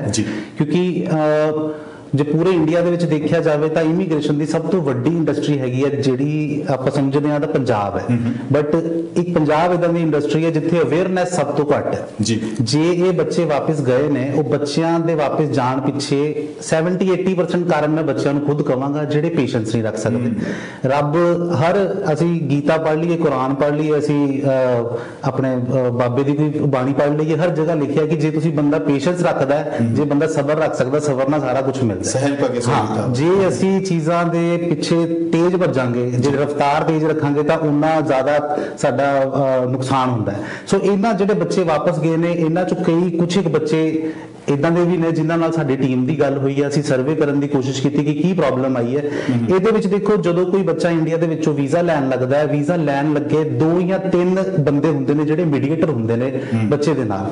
ਬੱਚਾ ਕੁਝ ਇੱਕ ਸਟੈਪਸ ਫੋਲੋ ਕਰਦਾ ਹੈ ਤਾਂ ਬੱਚੇ ਨੂੰ ਵੀਜ਼ਾ ਮਿਲਦਾ ਹੈ। ਸਟੈਪਸ ਫੋਲੋ ਕਰਨ ਲਈ ਬੱਚਾ ਸਭ ਤੋਂ ਪਹਿਲਾਂ ਮੇਰੇ ਤੁਹਾਡੇ ਵਰਗੇ ਨੂੰ ਟੀਵੀ ਦੇ ਵਿੱਚ ਦੇਖਦਾ ਹੈ, ਚਾਹੇ ਉਹ ਏਜੰਟ ਮਾੜਾ ਹੋਵੇ, ਚਾਹੇ ਉਹ ਏਜੰਟ ਚੰਗਾ ਹੋਵੇ। ਬੱਚੇ ਨੂੰ ਜਿਹੜਾ ਚੰਗਾ ਲੱਗਾ, ਸਾਡੇ ਪੰਜਾਬ ਦੇ ਵਿੱਚ ਇੱਕ ਬਹੁਤ ਅਲੱਗ ਤਰ੍ਹਾਂ ਦਾ ਸਿਸਟਮ ਚੱਲਦਾ ਹੈ ਮੀਡੀਆ ਦਾ, ਇੱਥੇ ਨਾਲੋਂ ਬਹੁਤ ਡਿਫਰੈਂਟ। ਉੱਥੇ ਭੇਡ ਚਾਲ ਬਹੁਤ ਜ਼ਿਆਦਾ ਹੈ, ਜਿਹੜੀ ਚੀਜ਼ ਨੂੰ ਜਿੰਨਾ ਕਲਰਫੁਲ ਦਿਖਾਉਂਦੇ ਨੇ, ਜਿੰਨਾ ਸੌਖਾ ਦਿਖਾਉਂਦੇ ਨੇ, ਉਨਾ ਸੌਖਾ ਬੰਦਾ ਭਜਦਾ ਹੈ। ਅੱਜ ਕੱਲ ਸਾਡੇ ਉੱਥੇ ਕਲਚਰ ਚੱਲਦਾ ਪਿਆ ਕਿ ਫੀਸ ਆਫਟਰ ਵੀਜ਼ਾ, ਚਲੋ ਉਸ ਮੁੱਦੇ ਤੇ ਅਸੀਂ ਬਾਅਦ ਚ ਆਵਾਂਗੇ। ਪਹਿਲਾਂ ਗੱਲ ਕਰੀਏ ਜਿਹੜੇ ਬੱਚੇ ਵਾਪਸ ਗਏ, ਮੀਡੀਏਟਰ ਦੀ ਗੱਲ ਕਰ ਰਹੇ, ਤੇ ਸਭ ਤੋਂ ਪਹਿਲਾਂ ਬੱਚਾ ਜਦੋਂ ਵੀਜ਼ਾ ਲੈਣਾ ਚਾਹੁੰਦਾ, ਬੱਚਾ ਆਪਣੇ ਡਾਕੂਮੈਂਟ ਚੱਕ ਕੇ ਜਾਂਦਾ ਏਜੰਟ ਦੇ ਕੋਲ। ਏਜੰਟ ਨੇ ਉਹਦੀ ਪ੍ਰੋਫਾਈਲ ਦੀ ਅਸੈਸਮੈਂਟ ਕੀਤੀ, ਏਜੰਟ ਨੇ ਉਹਨੂੰ ਇੱਕ ਕਾਲਜ ਗਾਈਡ ਕੀਤਾ। ਕਾਲਜ ਗਾਈਡ ਕਰਨਾ ਕਿੱਦਾਂ ਦਾ ਕਰਨਾ ਉਹ ਏਜੰਟ ਤੇ ਡਿਪੈਂਡ ਕਰਦਾ। ਬੱਚੇ ਦਾ ਵੀਜ਼ਾ ਆ ਗਿਆ ਜੀ। ਮੈਨੂੰ ਇਹ ਸਵਾਲ, ਜੇ ਤੁਹਾਨੂੰ ਵੀ ਮੇਰੇ ਹਿਸਾਬ ਨਾਲ ਜੇ ਕੋਈ ਸਟੂਡੈਂਟ ਵੀਜ਼ਾ ਦੀ ਕੋਈ ਤੁਹਾਨੂੰ ਕੁਐਰੀ ਆਂਦੀ ਹੋਏਗੀ ਜਾਂ ਕਾਲ ਆਂਦੀ ਹੋਏਗੀ, 100 ਵਿੱਚੋਂ 90% ਬੰਦਿਆਂ ਦਾ ਕੁਐਸਚਨ ਅੱਜ ਦੀ ਡੇਟ 'ਚ 99% ਬੰਦਿਆਂ ਦਾ ਅੱਜ ਦੀ ਡੇਟ 'ਚ ਕੁਐਸਚਨ ਇਹ ਹੈ ਕਿ ਅਸੀਂ ਕਦੋਂ ਕੈਨੇਡਾ ਆ ਸਕਾਂਗੇ, ਸਾਡਾ ਵੀਜ਼ਾ ਲੱਗ ਗਿਆ ਹੈ, ਅਸੀਂ ਕਦੋਂ ਆਵਾਂਗੇ, ਇਹ ਸਾਡਾ ਵੀਜ਼ਾ ਕਦੋਂ ਲੱਗੇਗਾ, ਕਦੋਂ ਆ ਸਕਦੇ ਹਾਂ। ਸੋ ਮੈਂ ਹਰ ਇੱਕ ਨੂੰ ਇੱਕ ਛੋਟੀ ਜੀ ਕਹਾਵਤ ਦੇ ਵਿੱਚ ਹੀ ਆਪਣੇ ਲਾਈਵ ਸੈਸ਼ਨ ਦੇ ਵਿੱਚ ਸਾਰਿਆਂ ਨੂੰ ਕਹਿਣਾ ਚਾਹਾਂਗਾ, ਜਦੋਂ 2019 ਦਸੰਬਰ ਦੀ 31 ਤਰੀਕ ਸੀਗੀ, ਅਸੀਂ ਸਾਰਿਆਂ ਨੇ ਬੜਾ ਵਧੀਆ ਨਵਾਂ ਸਾਲ ਮਨਾਇਆ ਸੀ, ਹਰ ਪੂਰੀ ਦੁਨੀਆ ਨੇ, ਕਿ 2020 ਬੜਾ ਸੁਖਾਲਾ ਸਾਡਾ ਚੜ੍ਹਨਾ ਹੈ। ਨੇਚਰ ਨੂੰ ਪਤਾ ਸੀ ਜਾਂ ਰੱਬ ਨੂੰ ਪਤਾ ਸੀ ਕਿ 2020 ਸਾਲ ਜਿਹੜਾ ਹੈ 365 ਦਿਨ ਜਿਹੜੇ ਸਾਡੇ ਬੀਤਨੇ ਨੇ, ਆਉਣ ਵਾਲੇ 300 ਸਾਲ ਤੱਕ ਸਾਨੂੰ ਨਹੀਂ ਭੁੱਲਣ ਵਾਲੇ, ਹੈਨਾ। ਸੋ ਕੁਝ ਇੱਕ ਚੀਜ਼ਾਂ ਇਦਾਂ ਦੀਆਂ ਹੁੰਦੀਆਂ ਜਿਹੜੀਆਂ ਸਾਡੀ ਪਲੈਨਿੰਗ ਦਾ ਪਾਰਟ ਨਹੀਂ ਹੁੰਦੀਆਂ, ਅਸੀਂ ਉਹਨਾਂ ਚੀਜ਼ਾਂ ਦੇ ਵਿੱਚ ਵੜਦੇ ਹਾਂ, ਫਿਰ ਅੱਗੇ ਜਿੱਦਾਂ ਦਾ ਮਾਹੌਲ ਬਣਿਆ ਹੋਇਆ ਉਹਦੇ ਅਕੋਰਡਿੰਗ ਸਾਨੂੰ ਚੱਲਣਾ ਪੈਂਦਾ। ਕਿਤੇ ਨਾ ਕਿਤੇ ਇਹ ਬੱਚਿਆਂ ਦੇ ਵਾਪਸ ਜਾਣ ਪਿੱਛੇ ਬਹੁਤ ਵੱਡਾ ਕਾਰਨ ਬੱਚੇ ਆਪ ਨੇ। ਮੈਨੂੰ ਕੋਈ ਵੀ ਇੱਕ ਵਾਰੀ ਪੁੱਛਦਾ ਸੀ, ਮੈਂ ਹਰ ਇੱਕ ਨੂੰ ਇਹ ਕਹਿਣਾ ਸੀ ਕਿ ਪੇਸ਼ੈਂਸ ਰੱਖੋ। ਪ੍ਰੋਬਲਮ ਕੀ ਹੈ ਅੱਜ ਦੀ ਡੇਟ 'ਚ? ਮੈਂ ਇੱਥੇ ਆਇਆ, ਮੈਂ ਪਰਮਾਨੈਂਟ ਰੈਜ਼ੀਡੈਂਟ ਹਾਂ, ਮੈਂ ਇੱਥੇ ਆਇਆ, ਮੈਂ ਕਿਉਂ ਆਇਆ? ਮੇਰੀ ਫੈਮਿਲੀ ਇੱਥੇ ਸੀ, ਮੇਰੇ ਕੋਲ ਡਾਕੂਮੈਂਟਰੀ ਪ੍ਰੂਫ ਸੀਗਾ, ਮੈਨੂੰ ਅੱਗੇ ਹੱਥ ਫੜਨ ਵਾਲਾ ਕੋਈ ਬੰਦਾ ਸੀ ਕਿ ਇਹ ਬੰਦਾ ਮੇਰੇ ਕੋਲ ਆਣਾ ਜ਼ਰੂਰੀ ਹੈਗਾ। ਹੁਣ ਇੱਕ ਕਾਲਜ ਨੇ ਜੇ ਬੱਚੇ ਨੂੰ ਕੋਈ ਰਿਟਨ 'ਚ ਐਕਨੋਲਜਮੈਂਟ ਨਹੀਂ ਦਿੱਤੀ, ਜਾਂ ਇੱਕ ਏਜੰਟ ਫੇਲ ਹੋ ਗਿਆ ਇਸ ਚੀਜ਼ ਦੇ ਵਿੱਚ ਕਿ ਬੱਚੇ ਨੂੰ ਪ੍ਰੋਵਾਈਡ ਨਹੀਂ ਕਰਵਾ ਪਾਇਆ, ਉਹਦੇ ਵਿੱਚ ਨਾ ਤਾਂ ਅਸੀਂ 에ਅਰਲਾਈਨਸ ਦੀ ਗਲਤੀ ਕੱਢਾਂਗੇ, ਨਾ ਕੈਨੇਡਾ ਇਮੀਗ੍ਰੇਸ਼ਨ ਦੀ ਗਲਤੀ ਕੱਢ ਸਕਦੇ ਹਾਂ, ਨਾ ਇੰਡੀਆ 'ਚ ਜਿਨ੍ਹਾਂ ਨੇ ਇਮੀਗ੍ਰੇਸ਼ਨ ਕਰਾਈ ਹੈ, ਬੋਰਡਿੰਗ ਕੀਤੀ ਹੈ, ਉਹਨਾਂ ਦੀ ਗਲਤੀ ਕੱਢ ਸਕਦੇ। ਸੋ ਇਹਦੇ ਪਿੱਛੇ ਸਭ ਤੋਂ ਵੱਡਾ ਕਾਰਨ ਹੈ ਸਬਰ। ਇਹਨਾਂ ਹਰਡਲਸ ਤੋਂ ਦੇ ਬੱਚੇ ਨੇ ਨਿਕਲਣਾ ਹੈ ਤਾਂ ਉਹਦਾ ਵੀ ਸਭ ਤੋਂ ਵੱਡਾ ਸੋਲੂਸ਼ਨ ਹੈ ਸਬਰ। ਇਸ ਟਾਈਮ ਪੇਸ਼ੈਂਸ ਸਭ ਤੋਂ ਵੱਡਾ ਰੋਲ ਅਦਾ ਕਰੇਗਾ ਇਹ ਸਾਰੇ ਮਾਹੌਲ ਦੇ ਵਿੱਚ। ਬਿਲਕੁਲ। ਸੋ ਇਹਦਾ ਮਤਲਬ ਇਹ ਹੋਇਆ ਕਿ ਜਿਹੜੇ ਸਾਡੇ ਇਮੀਗ੍ਰੇਸ਼ਨ ਆਫੀਸਰ ਬੈਠੇ ਹੁੰਦੇ ਆ ਤਾਂ ਉਹਨਾਂ ਨੇ ਦੇਖਣਾ, ਜਿਹੜੇ ਮਾਪਦੰਡ ਉਹਨਾਂ ਨੇ ਦੇਖਣੇ ਆ ਕਿ ਜਿਹੜਾ ਬੱਚਾ ਹੈ ਉਹਦੇ ਕੋਲੇ ਪ੍ਰੋਪਰ ਜਿਹੜੀ ਪੇਪਰ ਵਰਕ ਹੈਗਾ, ਡਾਕੂਮੈਂਟੇਸ਼ਨ ਜਿਹੜੀ ਹੈਗੀ ਹੈ, ਫਿਰ ਉਸ ਤੋਂ ਬਾਅਦ ਇਹ ਵੀ ਚੈੱਕ ਕਰਨਾ ਕਿ ਉਹਨੂੰ ਕੋਈ ਕੋਵਿਡ ਦੇ ਕੋਈ ਲੱਛਣ ਤਾਂ ਨਹੀਂ ਨਜ਼ਰ ਆ ਰਹੇ। ਸੋ ਇਹਦਾ ਮਤਲਬ ਇਹ ਹੈ ਕਿ ਵੀ ਤੁਸੀਂ ਜੇ ਅਗਰ ਸਹਿਜ ਦੇ ਨਾਲ ਜਾਂ ਸਬਰ ਦੇ ਨਾਲ ਤੁਸੀਂ ਆਪਣੇ ਸਾਰਾ ਕੁਝ ਚੈੱਕ ਕਰਕੇ ਆਓ ਤਾਂ ਮੈਨੂੰ ਨਹੀਂ ਲੱਗਦਾ ਕਿ ਕੈਨੇਡੀਅਨ ਗਵਰਨਮੈਂਟ ਜਾਂ ਇਮੀਗ੍ਰੇਸ਼ਨ ਸਾਡੇ ਨਾਲ ਥੋੜੀ ਤੁਹਾਨੂੰ ਟੋਕ ਰਹੇ ਹਾਂ, ਸਾਡੇ ਬੰਦਿਆਂ 'ਚ ਨਾ ਬਹੁਤ ਵੱਡੀ ਇੱਕ ਪ੍ਰੋਬਲਮ ਹੁੰਦੀ ਹੈ। ਅਸੀਂ ਪੰਜਾਬੀ ਕਮਿਊਨਿਟੀ ਦੀ ਹਾਂ, ਹਨਾ, ਤੇ ਪ੍ਰੋਬਲਮ ਇਹ ਹੁੰਦੀ ਕਿ ਅਸੀਂ ਸਬਰ ਕਿਉਂ ਨਹੀਂ ਰੱਖ ਪਾਉਂਦੇ। ਸਾਨੂੰ ਇਦਾਂ ਲੱਗਦਾ ਕਿ ਅਸੀਂ ਜਿਹੜੇ ਬੰਦੇ ਨੂੰ ਜਿੱਥੇ ਪੈਸੇ ਤਾਰ ਦਿੱਤੇ ਨਾ, ਅਸੀਂ ਉਹ ਚੀਜ਼ ਨੂੰ ਖਰੀਦ ਲਿਆ ਹੈ। ਅਸੀਂ ਕਾਲਜ ਨੂੰ 10 ਲੱਖ ਰੁਪਇਆ ਫੀਸ ਤਾਰ ਦਿੱਤੀ, ਅਸੀਂ GIC ਤਾਰ ਦਿੱਤਾ, ਅਸੀਂ ਤਾਂ ਜੀ ਕੈਨੇਡਾ ਇਮੀਗ੍ਰੇਸ਼ਨ ਸਾਡੀ ਹੋ ਗਈ, ਸਾਨੂੰ ਕਿੱਦਾਂ ਰੋਕ ਸਕਦੇ। ਪਰ ਇੱਕ ਮਾਪਦੰਡ ਨੇ, ਇੱਕ ਇਮੀਗ੍ਰੇਸ਼ਨ ਤੇ ਬਾਰਡਰ ਏਜੰਸੀ ਤੇ ਜਿਹੜਾ ਇਮੀਗ੍ਰੇਸ਼ਨ ਆਫੀਸਰ ਬੈਠਾ ਹੈ, ਉਹ ਇੰਡੀਆ ਵਾਲੇ ਇਮੀਗ੍ਰੇਸ਼ਨ ਆਫਿਸਰ ਤੋਂ ਵੀ ਉੱਤੇ ਹੈ ਕਿ ਤੁਹਾਨੂੰ ਉਹਨੇ ਕੰਟਰੀ 'ਚ ਸਟੈਪ ਇਨ ਕਰਨ ਦੇਣਾ ਜਾਂ ਸਟੈਪ ਇਨ ਨਹੀਂ ਕਰਨ ਦੇਣਾ। ਇੱਥੇ ਬੱਚੇ ਦਾ ਆਪਣਾ ਰੋਲ ਸ਼ੁਰੂ ਹੁੰਦਾ। ਇੱਕ ਬੱਚਾ ਜੇ ਭਾਜੀ ਸਟੂਡੈਂਟ ਵੀਜ਼ਾ ਲੈ ਕੇ ਆਉਂਦਾ, ਇੱਕ ਬੇਸਿਕ ਚੀਜ਼ ਹੈ, ਇੱਕ ਸਟੂਡੈਂਟ ਵੀਜ਼ਾ ਕਿਹਨੂੰ ਮਿਲਦਾ ਹੈ? ਜਿਹਨੇ ਪੜ੍ਹਾਈ ਕਰਨ ਆਉਣਾ ਹੈ। ਪੜ੍ਹਾਈ ਕਰਨ ਕੌਣ ਆਉਂਦਾ? ਜਿਹਨੇ ਇੰਡੀਆ 'ਚ ਪੜ੍ਹਾਈ ਕੀਤੀ ਹੈ। ਤੇ ਜੇ ਪੜ੍ਹਾਈ ਕਰਨ ਤੋਂ ਬਾਅਦ ਪੜ੍ਹਾਈ ਕਰਨ ਇੱਥੇ ਆਣਾ ਤੇ ਬੇਸਿਕ ਸਾਇੰਸ ਦੀਆਂ ਚੀਜ਼ਾਂ ਉਹ ਬੱਚਾ ਨਾਲ ਨਹੀਂ ਰੱਖ ਸਕਦਾ, ਬੇਸਿਕ ਬੱਚਾ ਨੌਲੇਜ ਨਹੀਂ ਰੱਖ ਸਕਦਾ, ਤਾਂ ਉਹਨੂੰ ਕਿੱਦਾਂ ਐਂਟਰੀ ਮਿਲੇਗੀ? ਤੁਸੀਂ ਮੇਰਾ ਪੁਆਇੰਟ ਸਮਝ ਰਹੇ ਹੋ? ਇਮੀਗ੍ਰੇਸ਼ਨ 'ਚ ਮੈਂ ਹੁਣ ਅੱਜ ਤੋਂ 3 ਮਹੀਨੇ ਪਹਿਲਾਂ ਇੱਥੇ ਆਇਆ, ਮੇਰੇ ਨਾਲ ਫਲਾਈਟ ਦੇ ਵਿੱਚ 100 ਦੇ ਵਿੱਚੋਂ ਤੁਸੀਂ ਲਗਾ ਲਓ 20% ਸਟੂਡੈਂਟ ਸੀ। ਮੈਨੂੰ ਆਦਤ ਹੈਗੀ, ਮੈਂ ਚੀਜ਼ਾਂ ਨੂੰ ਐਕਸਪਲੋਰ ਕਰਦਾ, ਸਿੱਖਣ ਦੀ ਕੋਸ਼ਿਸ਼ ਕਰਦਾ। ਮੈਂ ਬੱਚਿਆਂ ਨੂੰ ਪੁੱਛਿਆ ਕਿ ਐਂਟਰੀ ਨਹੀਂ ਮਿਲ ਰਹੀ ਐਜ਼ ਪਰ ਕੈਨੇਡਾ ਸਰਕਾਰ, ਐਜ਼ ਪਰ ਉਹਨਾਂ ਦੀ ਵੈਬਸਾਈਟ ਜਿਹੜੀ ਹੈਗੀ ਹੈ, ਐਜ਼ ਪਰ ਇਮੀਗ੍ਰੇਸ਼ਨ ਪਾਲਿਸੀਜ਼ ਤੁਹਾਨੂੰ ਐਂਟਰੀ ਨਹੀਂ ਮਿਲਦੀ, ਤੁਹਾਨੂੰ ਕਿੱਦਾਂ ਐਂਟਰੀ ਮਿਲਦੀ? ਮੈਨੂੰ ਇੱਕ ਲੜਕੀ ਮੇਰੇ ਨਾਲ ਹੀ ਬੈਠੀ ਸੀ, ਉਹਨੇ ਜਾਣਾ ਸੀ ਸਸਕੈਚੁਅਨ, ਉਹਨੇ ਮੈਨੂੰ ਲੈਟਰਸ ਦਿਖਾਈਆਂ, ਕਮ ਸੇ ਕਮ 10 ਪੇਜਾਂ ਦੀ ਲੈਟਰ ਉਹਨੂੰ ਕਾਲਜ ਨੇ ਭੇਜੀ ਹੈ, 10 ਤਰ੍ਹਾਂ ਦੇ ਐਫੀਡੇਵਿਟ ਉਹਨੇ ਨਾਲ ਬਣਾਏ ਹੈ, ਮੈਡੀਕਲ ਸਰਟੀਫਿਕੇਟ ਆਪਣਾ ਨਾਲ ਬਣਾਇਆ। ਮੈਡੀਕਲ ਸਰਟੀਫਿਕੇਟ ਕਿਸ ਅਕੋਰਡਿੰਗ ਬਣਾਇਆ ਹੈ? ਅੱਜ ਦੀ ਡੇਟ 'ਚ WHO ਦੀ ਗਾਈਡਲਾਈਨਸ ਹੈਗੀਆਂ, ਇਹ ਬੱਚੇ ਆਪ ਵੀ ਪੜ੍ਹ ਸਕਦੇ ਨੇ। ਤੁਸੀਂ ਇੱਕ ਕੰਟਰੀ ਤੋਂ ਦੂਸਰੀ ਕੰਟਰੀ ਦੇ ਵਿੱਚ ਸਟੈਪ ਇਨ ਕਰਨਾ ਹੈ, ਤੁਹਾਡੇ ਕੋਲ ਉਸ ਟਾਈਮ ਜੇ ਤੁਸੀਂ ਮੈਡੀਕਲ ਪ੍ਰੋਬਲਮਸ ਤੋਂ ਬਚਣਾ ਹੈ ਤਾਂ ਤੁਹਾਡੇ ਕੋਲ ਉਸ ਟਾਈਮ ਜਿਹੜਾ ਮੈਡੀਕਲ ਸਰਟੀਫਿਕੇਟ ਹੋਵੇ ਉਹ ਕਮ ਸੇ ਕਮ 96 ਆਵਰਸ ਤੋਂ ਪੁਰਾਣਾ ਨਹੀਂ ਹੋਣਾ ਚਾਹੀਦਾ। ਜਦੋਂ ਤੁਸੀਂ ਇੱਕ ਕੰਟਰੀ ਦੇ ਵਿੱਚ ਐਂਟਰ ਕਰਦੇ ਪਿਓ, ਤੁਹਾਡਾ ਜਿਹੜਾ ਮੈਡੀਕਲ ਸਰਟੀਫਿਕੇਟ ਹੈ, ਮੈਡੀਕਲ ਜਿਹੜਾ ਹੋਇਆ ਤੁਹਾਡੀ ਪੋਜ਼ਿਟਿਵ ਨੈਗੇਟਿਵ ਜਿੱਦਾਂ ਆਈ ਹੈ, ਤਾਂ ਉਹ 96 ਆਵਰਸ ਪੁਰਾਣਾ ਨਾ ਹੋਵੇ। ਸੋ ਇਹ ਛੋਟੇ ਛੋਟੇ ਪੁਆਇੰਟਸ ਹੁੰਦੇ ਨੇ। ਇਮੀਗ੍ਰੇਸ਼ਨ ਆਫਿਸਰ ਨੇ ਇੰਡੀਆ 'ਚ ਪੰਜਾਬ 'ਚ ਕਿਸੇ ਸਟੂਡੈਂਟ ਨੂੰ ਫੋਨ ਤੇ ਤਾਂ ਦੱਸਣਾ ਨਹੀਂ, ਪਰ ਆਹ ਪੇਪਰ ਲੈ ਕੇ ਆਈ, ਉਹਨਾਂ ਕੋਲ ਟਾਈਮ ਨਹੀਂ ਹੈਗਾ, ਤੁਹਾਨੂੰ ਪਤਾ ਹੈ ਨਾ। ਇਹ ਇੱਥੇ ਵੀ ਰੋਲ ਸ਼ੁਰੂ ਹੁੰਦਾ ਮੇਰੇ ਵਰਗੇ ਕੰਸਲਟੈਂਟਸ ਦਾ, ਹੈ ਨਾ। ਹੁਣ ਕਿਤੇ ਨਾ ਕਿਤੇ ਸਾਡੇ ਕੰਸਲਟੈਂਟ ਭਰਾ ਵੀ ਲੈਕ ਕਰਦੇ ਨੇ, ਮੈਂ ਉਹਨਾਂ ਨੂੰ ਇਹ ਨਹੀਂ ਕਹਾਂਗਾ, ਕਿਉਂਕਿ ਕਈ ਚੀਜ਼ਾਂ ਇਦਾਂ ਦੀਆਂ ਹੈਗੀਆਂ ਜਿਹੜੀ ਚੀਜ਼ਾਂ ਤੋਂ ਇਹ ਕੋਵਿਡ ਕਰਕੇ ਇੱਕ ਕੰਸਲਟੈਂਟ ਵੀ ਅਵੇਅਰ ਨਹੀਂ ਹੋ ਪਾ ਰਿਹਾ, ਕਿਉਂਕਿ ਵੈਬਸਾਈਟ ਉੱਤੇ ਸਾਰੀ ਚੀਜ਼ਾਂ ਚੜ੍ਹ ਨਹੀਂ ਸਕਦੀਆਂ। ਇਮੀਗ੍ਰੇਸ਼ਨ ਇਕੱਲੇ ਨੂੰ ਫੋਨ ਕਰਕੇ ਸਮਝਾ ਨਹੀਂ ਸਕਦੀ। ਸੋ ਅਗੇਨ ਜੋ ਪਹਿਲੇ ਕੁਐਸਚਨ ਦਾ ਆਨਸਰ ਸੀਗਾ ਸਬਰ, ਇਹਦੇ 'ਚ ਵੀ ਸਬਰ ਹੈ। ਆਉਣ ਵਾਲਾ ਬੱਚਾ ਜਿਹਨੇ ਆਣਾ ਹੈ ਜਾਂ ਤਾਂ ਡਾਕੂਮੈਂਟੇਸ਼ਨ ਪੂਰੀ ਰੱਖੇ ਜਾਂ ਥੋੜਾ ਟਾਈਮ ਹੋਰ ਸਬਰ ਰੱਖੇ। ਅੱਛਾ, ਜਿਹੜਾ ਆਪਾਂ ਗੱਲ ਕਰਦੇ ਹਾਂ ਕਿ ਹੁਣ ਜਿਹੜੀ ਆਨਲਾਈਨ ਸਟੱਡੀ ਦਾ ਜਿਹੜਾ ਟ੍ਰੈਂਡ ਤੁਰਿਆ ਹੋਇਆ ਕੋਵਿਡ ਦੇ ਕਰਕੇ, ਜਦੋਂ ਆਨਲਾਈਨ ਸਟੱਡੀ ਦੀ ਗੱਲ ਕਰਦੇ ਆ ਜਾਂ ਸਟੂਡੈਂਟ ਵੀਜ਼ਾ ਦੀ ਗੱਲ ਕਰਦੇ ਆ, ਕਿਹੜੀਆਂ ਹੋਰ ਮੁਸ਼ਕਲਾਂ ਜਿਹੜੀਆਂ ਉਹ ਸਾਡੇ ਉੱਥੇ ਬੱਚਿਆਂ ਨੂੰ ਤੁਸੀਂ ਪੰਜਾਬ ਦੇ ਵਿੱਚ ਤੁਸੀਂ ਹੈਂਡਲ ਕਰਦੇ ਆ, ਟੈਕਲ ਕਰਦੇ ਆ ਇਹਨਾਂ ਚੀਜ਼ਾਂ ਨੂੰ, ਔਰ ਤੁਹਾਡੇ ਆਫਿਸ ਦੇ ਵਿੱਚ ਬਹੁਤ ਸਾਰੇ ਇਸ ਤਰ੍ਹਾਂ ਦੇ ਕੇਸ ਵੀ ਆਉਂਦੇ ਹੋਣਗੇ, ਕਿਹੜੀਆਂ ਮੁਸ਼ਕਲਾਂ ਨੇ ਜਿਹੜੀਆਂ ਉਹਨਾਂ ਨੂੰ? ਸਰ ਮੁਸ਼ਕਲਾਂ ਦੇਖੋ, ਮੈਂ ਤੁਹਾਨੂੰ ਇਦਾਂ ਦੱਸਾਂਗਾ ਕਿ ਮੇਰੇ ਕੋਲ ਮੈਜੋਰਿਟੀ ਕਲਾਇੰਟੇਜ, ਕਿਉਂਕਿ ਮੈਂ ਜਦੋਂ ਤੱਕ ਆਪਣਾ ਘਰ ਨਹੀਂ ਸੁਧਾਰ ਸਕਦਾ, ਮੈਂ ਕਿਸੇ ਦਾ ਘਰ ਸੁਧਾਰਨ ਦੀ ਕਦੀ ਸਲਾਹ ਵੀ ਨਹੀਂ ਦੇ ਸਕਦਾ। ਮੇਰਾ ਏਰੀਆ ਕੀ ਹੈ, ਮੈਂ ਪੰਜਾਬ ਤੋਂ ਬਿਲੋਂਗ ਕਰਦਾ, ਮੈਨੂੰ ਪੰਜਾਬ ਦੇ ਨਾਲ ਗੁਆਂਢ ਲੱਗਦਾ ਹਰਿਆਣਾ। ਮੇਰੇ ਕੋ ਹਰਿਆਣਾ ਜਾਂ ਪੰਜਾਬ, ਮੈਕਸਿਮਮ ਦਿੱਲੀ ਤੱਕ ਦੀ ਕਲਾਇੰਟੇਜ ਹੈ। ਦਿੱਲੀ ਵੀ ਹਮਕੋ ਤੁਮਕੋ ਵਾਲਾ ਕੰਮ ਹੁੰਦਾ, ਸਾਡੇ ਨਾਲ ਮੈਚ ਨਹੀਂ ਕਰਦੀ, ਕਿਉਂਕਿ ਸਾਡਾ ਸਲੈਂਗ ਡਿਫਰੈਂਟ ਹੈ ਨਾ। ਸਾਡੇ ਕੋਲ ਹਰਿਆਣੇ ਦਾ ਕਲਾਇੰਟ ਹੁੰਦਾ ਜਾਂ ਪੰਜਾਬ ਦਾ ਕਲਾਇੰਟ ਹੁੰਦਾ। ਹਰਡਲ ਕਿਹਦੇ ਕੇਸ 'ਚ ਆਣੀ ਹੈ? ਪੰਜਾਬ ਦੇ ਵਿੱਚ ਏਜੰਟ ਇੱਕ ਸਟੂਡੈਂਟ ਨੂੰ ਇਹ ਸਮਝਾਉਣ ਵਾਸਤੇ ਵੀ ਸਮਰਥ ਨਹੀਂ ਹੈਗਾ ਕਿ ਤੂੰ ਸਟੂਡੈਂਟ ਵੀਜ਼ਾ ਤੇ ਜਾ ਰਿਹਾ ਹੈ, ਤੂੰ ਪੜ੍ਹਾਈ ਕਰਨੀ ਹੈ। ਜੇ ਮੇਰੇ ਕੋਲ ਇੱਕ ਕਲਾਇੰਟ ਆ ਰਿਹਾ ਹੈ ਐਜੂਕੇਸ਼ਨ ਦੀ ਜਾਂ ਸਟੂਡੈਂਟ ਵੀਜ਼ਾ ਦੀ ਸਲਾਹ ਲੈਣ ਲਈ, ਤੇ ਮੈਂ ਉਹਨੂੰ ਕਹਿ ਰਿਹਾ ਤੂੰ ਉੱਥੇ ਚੱਲ ਜਾਈਂ, ਤੈਨੂੰ ਆਵਰਲੀ ਨਾ ਇੰਨੇ ਵੇਜਸ ਮਿਲਣਗੇ, ਜਾਂ ਤੂੰ ਨਾ ਜਾਂਦੇ ਹੀ ਆਹ ਵਾਲੀ ਗੱਡੀ ਲੈ ਸਕਦਾ, ਇੰਨੇ ਸਾਲ 'ਚ ਤੂੰ ਪੱਕਾ ਹੋ ਜਾਣਾ। ਮੈਂ ਇਮੀਗ੍ਰੈਂਟ ਨਹੀਂ ਭੇਜ ਰਿਹਾ, ਮੈਂ ਇੱਕ ਸਟੂਡੈਂਟ ਭੇਜ ਰਿਹਾ ਜਿਹਨੇ ਆਉਣ ਵਾਲੇ ਟਾਈਮ 'ਚ ਵਰਕ ਵੀਜ਼ਾ ਲੈਣਾ, ਇੱਕ ਪਾਇਦਾਨ ਹੈ ਉਹਨੂੰ ਕ੍ਰਾਸ ਕਰੇਗਾ, ਆਫਟਰ ਦੈਟ ਪੀਆਰ ਤੱਕ ਪਹੁੰਚੇਗਾ। ਜੇ ਮੈਂ ਉਹਨੂੰ ਪਹਿਲਾਂ ਹੀ ਸੁਪਨਾ ਦਿਖਾ ਦਾਂਗਾ ਨਾ, ਅੱਜ ਬੱਚਾ ਕਦੀ ਮਨਾਲੀ ਤੱਕ ਨਾ ਗਿਆ ਹੋਵੇ, ਮੈਂ ਕਹਿੰਦਾ ਤੈਨੂੰ ਮੈਂ ਹਿਮਾਲय ਪਰਬਤ ਚੜਾ ਦੇਣਾ, ਉਹ ਨਹੀਂ ਹੋ ਸਕਦਾ। ਸੋ ਇਹਦਾ ਮਤਲਬ ਇਹ ਵੀ ਜਿਹੜੇ ਕੰਸਲਟੈਂਟ ਉੱਥੇ ਬੈਠੇ ਆ, ਉਹ ਇੱਕ ਅਖੌਤੀ ਵੀ ਕਹਿ ਸਕਦੇ ਆ ਕਿ ਜਿਹੜੇ ਕਿ ਝੋਲਾ ਛਾਪ ਹੈਗੇ 99% ਹੈ, ਔਰ ਜਿਹੜੇ ਕਿ ਸੁਪਨੇ ਦਿਖਾਉਂਦੇ। ਮੈਂ ਤੁਹਾਨੂੰ ਬੇਸਿਕ ਚੀਜ਼ ਦੱਸਦਾ, ਪਹਿਲਾਂ ਆਹ ਪੁਆਇੰਟ ਕਲੀਅਰ ਕਰ ਦਿੰਦਾ ਕਿ ਜਿਹੜੇ ਬੱਚਿਆਂ ਦੀ ਆਨਲਾਈਨ ਸਟੱਡੀ ਸ਼ੁਰੂ ਹੋਈ ਹੈ, ਸਰ ਜਿੰਨੇ ਸਟੂਡੈਂਟ ਵੀਜ਼ਾ ਤੇ ਹੀ ਆਣਾ ਹੈ, ਉਹਨੇ ਆ ਕੇ ਜਿਹਦੀ ਇੰਟੈਂਸ਼ਨ ਸਟੱਡੀ ਕਰਨ ਦੀ ਹੈ, ਉਹਦੇ ਵਾਸਤੇ ਆਨਲਾਈਨ ਕੀ ਤੇ ਉਹਦੇ ਵਾਸਤੇ ਆਫਲਾਈਨ। ਜੇ ਆਨਲਾਈਨ ਪੜ੍ਹਦਾ ਪਿਆ ਤੂੰ, ਜੂਨ ਜੁਲਾਈ ਦੀ ਛੁੱਟੀਆਂ 'ਚ ਵੀ ਬੱਚਾ ਘਰ ਬਹਿ ਕੇ ਪੜ੍ਹਦਾ ਹੀ ਸੀ ਨਾ। ਅੱਜ ਜੋ ਟਾਈਮ ਹੈਗਾ, ਇਹ ਟਾਈਮ ਭਾਜੀ, ਮੈਂ ਕਿਸੇ ਬੜੇ ਸਮਝਦਾਰ ਬੰਦੇ ਦੀ ਕੋਟ ਪੜ੍ਹੀ ਸੀਗੀ ਕੋਵਿਡ ਤੋਂ ਬਾਅਦ, ਉਹਨੇ ਕਿਹਾ ਸੀ ਇਹ ਜਿਹੜਾ ਸਾਲ ਹੈ ਨਾ 2020, ਇਹ ਪੈਸੇ ਕਮਾਉਣ ਦਾ ਸਾਲ ਨਹੀਂ ਹੈ, ਇਹ ਫਿਊਚਰ ਬਾਰੇ ਸੋਚਣ ਦਾ ਸਾਲ ਨਹੀਂ ਹੈ। ਇਹ ਸਾਲ ਹੈ ਜੇ ਤੁਸੀਂ ਜਾਨ ਬਚਾ ਲਈ ਨਾ, ਤਾਂ ਤੁਸੀਂ ਇਹ ਸਮਝ ਲਓ ਤੁਸੀਂ ਲੱਖਾਂ ਕਰੋੜਾਂ ਅਰਬਾਂ ਰੁਪਇਆ ਕਮਾ ਲਿਆ। ਤਾਂ ਬੱਚੇ ਨੂੰ ਇਹ ਸਮਝਣਾ ਚਾਹੀਦਾ ਕਿ ਮੈਂ ਕਹਿੰਦਾ 6 ਮਹੀਨੇ ਉਹਨਾਂ ਨੇ ਕਿਹਾ, ਇੱਕ ਸਮੈਸਟਰ ਇੰਡੀਆ ਪੜ੍ਹਨਾ, 2 ਸਮੈਸਟਰ ਵੀ ਪੜ੍ਹਨਾ, ਕੋਈ ਗੱਲ ਨਹੀਂ, ਪੜ੍ਹਦੇ ਪਏ ਆ, ਇੱਕ ਕੈਨੇਡਾ ਸਰਕਾਰ ਤੋਂ ਮਨਜ਼ੂਰ ਸ਼ੁਦਾ ਕਾਲਜ ਤੋਂ ਪੜ੍ਹਦੇ ਪਏ ਆ, ਉਹਨਾਂ ਨੇ ਤੁਹਾਨੂੰ ਸਰਟੀਫਿਕੇਸ਼ਨ ਦੇਣੀ, ਆਉਣ ਵਾਲਾ ਫਿਊਚਰ ਵਧੀਆ ਹੋ ਜਾਏਗਾ, ਹੈ ਨਾ। ਸੋ ਉਹ ਚੀਜ਼ਾਂ ਬੱਚੇ ਨੂੰ ਸਮਝਣੀਆਂ ਪੈਣੀਆਂ। ਅਗੇਨ ਥਰਡ ਪੁਆਇੰਟ ਦਾ ਆਨਸਰ ਵੀ ਸਬਰ ਹੀ ਹੈ। ਸੋ ਗਗਨ ਜੀ, ਇੱਕ ਤਾਂ ਆਪਣਾ ਨੰਬਰ ਜਿਹੜਾ ਇੱਥੋਂ ਦਾ ਅਨਾਉਂਸ ਕਰ ਦਿਓ, ਤੇ ਇੱਕ ਜਿਹੜਾ ਪੰਜਾਬ ਦੇ ਵਿੱਚ ਤੁਹਾਡਾ ਨੰਬਰ ਜੋ ਚੱਲ ਰਿਹਾ ਉਹ ਵੀ ਅਨਾਉਂਸ ਕਰ ਦਿਓ ਦਰਸ਼ਕਾਂ ਨੂੰ। ਮੇਰੇ ਜੀ ਜਲੰਧਰ ਦੇ ਵਿੱਚ 2 ਦਫ਼ਤਰ ਨੇ, ਜਿੰਨੇ ਕੋਈ ਪੰਜਾਬ ਦੇ, ਹਰਿਆਣੇ, ਪੂਰੇ ਇੰਡੀਆ 'ਚ ਕਿਸੇ ਦੀ ਕੁਆਰੀ ਹੋਏ ਜਿਹੜਾ ਮੇਰੀ ਭਾਸ਼ਾ ਸਮਝ ਸਕਦਾ। ਜਲੰਧਰ 'ਚ 2 ਦਫ਼ਤਰ ਨੇ। ਮੇਰੇ ਨੰਬਰ ਹੈਗੇ ਨੇ 9872 51067, 9872 26067। ਇਹ 2 ਮੇਰੇ ਨੰਬਰ ਹੈਗੇ ਨੇ ਇੰਡੀਆ ਦੇ।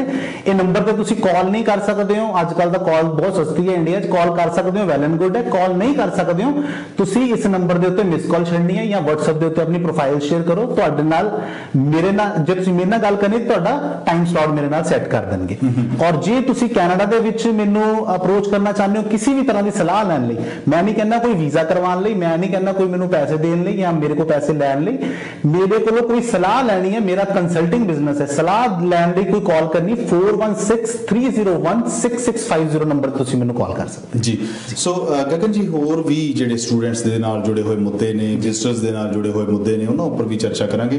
ਜਿਹੜਾ ਪਿਛਲੇ ਦਿਨੀ ਜਿਹੜਾ ਮਾਨਯੋਗ ਸਾਡੇ ਇਮੀਗ੍ਰੇਸ਼ਨ ਮਿਨਿਸਟਰ ਨੇ ਅਨਾਉਂਸ ਕੀਤਾ ਕਿ ਵੀ ਜਿੰਨੇ ਵੀ ਵਿਜ਼ਟਰ ਇੱਥੇ ਆਏ ਹੋਏ ਔਰ ਕੋਵਿਡ ਕਰਕੇ ਇੱਥੇ ਫਸੇ ਰਹਿ ਗਏ, ਜਿਨ੍ਹਾਂ ਦਾ ਵੀਜ਼ਾ 24 ਤੱਕ ਜਿਹੜਾ ਐਕਸਪਾਇਰ ਨਹੀਂ ਹੋਇਆ, ਤਾਂ ਉਹ ਜਿਹੜਾ ਵਰਕ ਪਰਮਿਟ ਹੈ ਉਹਦੀ ਸਹੂਲਤ ਉਹ ਪ੍ਰਾਪਤ ਕਰ ਸਕਦੇ ਆ, ਵਰਕ ਪਰਮਿਟ ਦੇ ਵਿੱਚ ਕਨਵਰਟ ਕਰ ਸਕਦੇ ਆ। ਕਿਹੜੀਆਂ ਸ਼ਰਤਾਂ ਨੇ ਜਿਹੜੀਆਂ ਉਹਨਾਂ ਨੂੰ ਪੂਰਾ ਕਰਨਾ? ਸਰ ਦੇਖੋ, ਪਹਿਲੀ ਗੱਲ ਤਾਂ ਅਸੀਂ ਅਗਰ ਵਿਜ਼ਿਟਰ ਵੀਜ਼ਾ ਦੀ ਗੱਲ ਕਰਦੇ ਹਾਂ ਤੇ ਵਿਜ਼ਿਟਰ ਵੀਜ਼ਾ ਦੀ ਜੇ ਆਊਟ ਆਫ 100 ਅਸੀਂ ਰੇਸ਼ੋ ਕੱਢੀਏ ਪੰਜਾਬ ਦੇ ਵਿੱਚੋਂ, ਆਊਟ ਆਫ 100 ਦੇ ਵਿੱਚੋਂ 70% ਬੰਦਾ ਆਂਦਾ ਹੈ ਜਿਹਨੂੰ ਉਹਦੀ ਫੈਮਿਲੀ ਜਾਂ ਉਹਦੇ ਪਰਿਵਾਰ ਦੇ ਕਿਸੇ ਬੰਦੇ ਨੇ ਬੁਲਾਇਆ।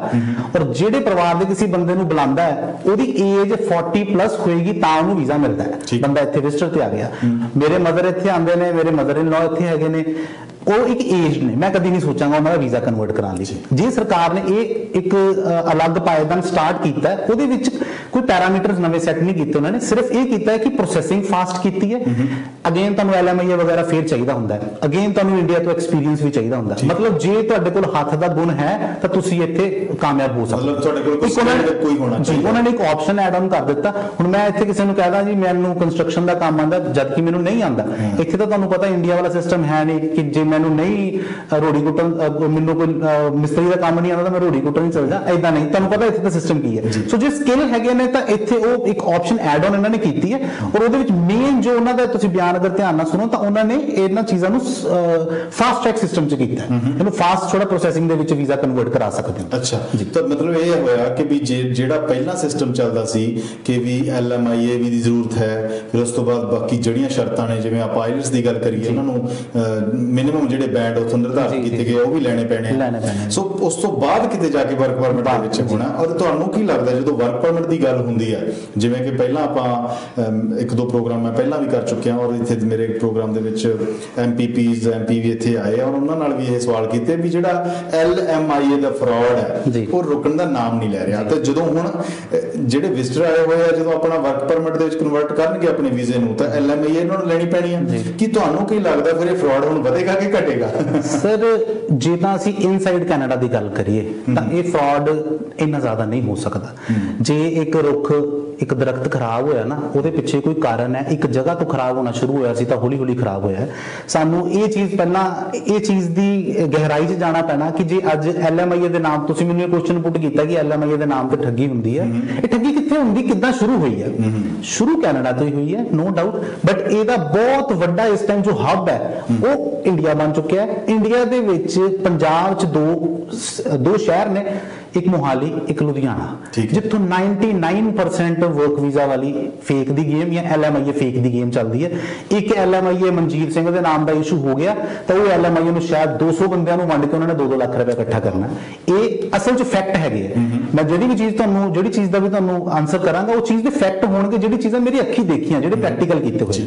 ਬਾਕੀ ਇੱਥੇ ਜਿਹੜਾ ਸਿਸਟਮ ਹੁਣ ਚੱਲਦਾ ਪਿਆ, ਨੋ ਡਾਊਟ ਜਦੋਂ ਇੱਕ ਚੀਜ਼ ਬਹਾ ਦੇ ਨਾਲ ਆਉਂਦੀ ਹੈ ਤਾਂ ਕਈ ਚੀਜ਼ਾਂ ਨਾਲ ਨਿਕਲ ਜਾਂਦੀਆਂ ਹਨਾ। ਹੁਣ ਬਹਾ ਆਇਆ, ਇੱਕ ਕੀ ਪਤਾ ਵਰਕ ਵੀਜ਼ੇ ਸੌਖੇ ਦੇਣੇ ਸ਼ੁਰੂ ਕਰਨ ਤਾਂ ਕਈ ਫੇਕ ਕੰਮ ਵੀ ਨਿਕਲਦੇ ਰਹਿਣ ਲੋਕਾਂ ਦੇ, ਬਟ ਮੈਂ ਕਿਸੇ ਨੂੰ ਗਾਈਡ ਨਹੀਂ ਕਰਾਂਗਾ ਨਾ ਹੀ, ਕਿਉਂਕਿ ਇੱਕ ਵਾਰੀ ਫੇਕ ਕੰਮ ਕਰ ਲਓਗੇ, ਕਿਸੇ ਦੀ ਪ੍ਰੋਫਾਈਲ ਕ੍ਰੀਏਟ ਕਰਕੇ ਤੁਸੀਂ LMIA ਵਰਕ ਵੀਜ਼ਾ ਦਵਾ ਲਓਗੇ। ਬਟ ਵਰਕ ਵੀਜ਼ਾ ਭਾਜੀ ਰੇਸ ਖਤਮ ਉੱਥੇ ਨਹੀਂ ਹੁੰਦੀ, ਰੇਸ ਖਤਮ ਹੁੰਦੀ PR ਤੇ ਸਿਟੀਜ਼ਨਸ਼ਿਪ ਤੇ। ਕੱਲ ਨੂੰ ਜਦੋਂ PR ਇੱਥੇ ਲੈਣੀ ਤੇ ਸਾਰਾ ਕੁਝ ਸਿਸਟਮੈਟਿਕ, ਤੁਸੀਂ ਮੇਰੇ ਤੋਂ ਬਹੁਤ ਜ਼ਿਆਦਾ ਜਾਣਦੇ ਹੋ। ਵਰਕ ਵੀਜ਼ੇ ਦੇ ਜਿਹੜੇ ਪੇਪਰ ਸ਼ੋਅ ਕਰਕੇ ਮੈਂ ਵਰਕ ਵੀਜ਼ਾ ਲੈ ਵੀ ਲਿਆ, ਕੱਲ ਨੂੰ PR ਮੋਰੇ ਖੜੀ ਹੈ, ਡਾਕੂਮੈਂਟੇਸ਼ਨ ਫੇਲ ਚਾਹੀਦੀ, ਜਦੋਂ ਸਿਟੀਜ਼ਨਸ਼ਿਪ ਲੈਣੀ ਡਾਕੂਮੈਂਟੇਸ਼ਨ ਫੇਲ ਚਾਹੀਦੀ। ਜੋ ਚੀਜ਼ਾਂ ਸ਼ੋਅ ਕਰਨ 'ਚ ਅਸੀਂ ਫੇਲ फेल हो जाएंगे तो अज तुरन का फायदा की होया है ना।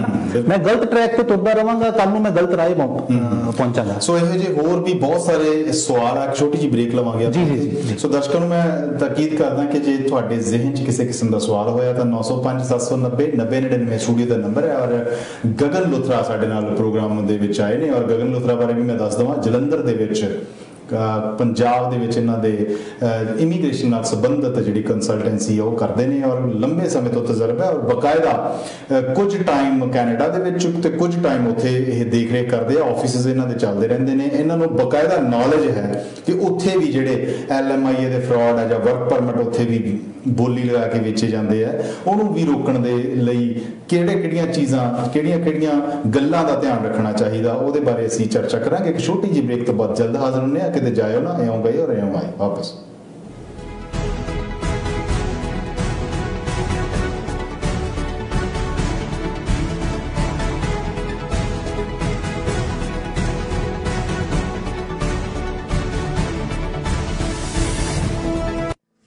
ਵਰਗੀ ਜ਼ਿੰਦਗੀ, ਕਦੇ ਰੋਵਾਂ ਕਦੇ ਹੱਸਾਂ, ਕੁਛ ਐਦਾਂ ਦੀਆਂ ਨੇ ਸਾਡੇ ਕੈਨੇਡਾ ਦੀਆਂ ਸੱਥਾਂ। ਗੱਲ ਕਰਾਂਗੇ ਘਰ ਦੀ ਯਾਦ ਦਿਵਾਉਣ ਵਾਲੀ, ਤੜਕੇ ਦੀ ਖੁਸ਼ਬੂ ਦੀ, ਤੇ ਜ਼ਿੰਦਗੀ ਦੀਆਂ ਮੁਸ਼ਕਿਲਾਂ ਨਾਲ ਰੂਬਰੂ ਕਰਵਾਉਂਦੀ ਸਟੂਡੈਂਟ ਲਾਈਫ ਦੀ। ਰਸਤਿਆਂ ਦੇ ਮੁਸਾਫਿਰ ਟਰੱਕ ਡਰਾਈਵਰਾਂ ਦੀ, ਦਿਲ ਨੂੰ ਬਹਿਲਾਉਣ ਵਾਲੀਆਂ ਬੀਬੀਆਂ ਦੀਆਂ ਨਿਵੇਕਲੀਆਂ ਗੱਲਾਂ ਦੀ। ਪ੍ਰੋਗਰਾਮ ਵਿਜ਼ਨ ਔਨ ਲੋਕੇਸ਼ਨ 'ਚ ਗੱਲ ਕਰਾਂਗੇ ਤੁਹਾਡੇ ਨਾਲ, ਤੁਹਾਡੇ ਬਾਰੇ ਔਰ ਤੁਹਾਡੇ ਹੀ ਦਰਬਾਰ 'ਚ।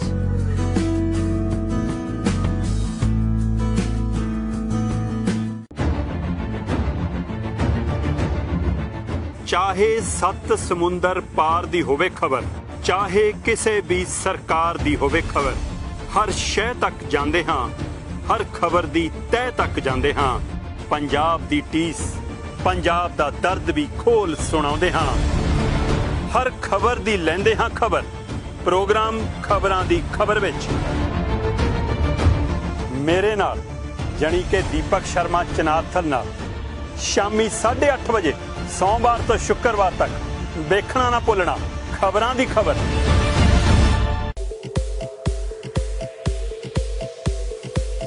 इंडियन कज़ीन का स्वाद हुण कैनेडा च? जी हाँ, इंडियन कज़ीन का स्वाद मिलेगा विनिपेग मैनीटोबा दे सिर्फ ते सिर्फ clay oven east Indian restaurant दे विच। वो भी किसी एक जगह नहीं बल्कि clay oven east Indian restaurant serves you on 3 locations. For memorable food and exceptional value, you can contact us at, you can also mail us at मैं क्या आओ जी, मैं क्या बैठो जी, मैं क्या जी दो साडा साथ। आजो आजो आजो बैठो टीवी दे पास, हसीए हसाइए जीतो नाल ते बल दे नाल ਅਸੀਂ ਖੜਾਵਾਂਗੇ ਤੁਹਾਡੇ ਸਾਰਿਆਂ ਦੇ ਦਿਲ ਦੀਆਂ ਕਮੀਆਂ ਜਦੋਂ ਵੇਖੋਗੇ ਵਿਜਨ ਪੰਜਾਬ ਤੇ ਜਮਲੀਆਂ।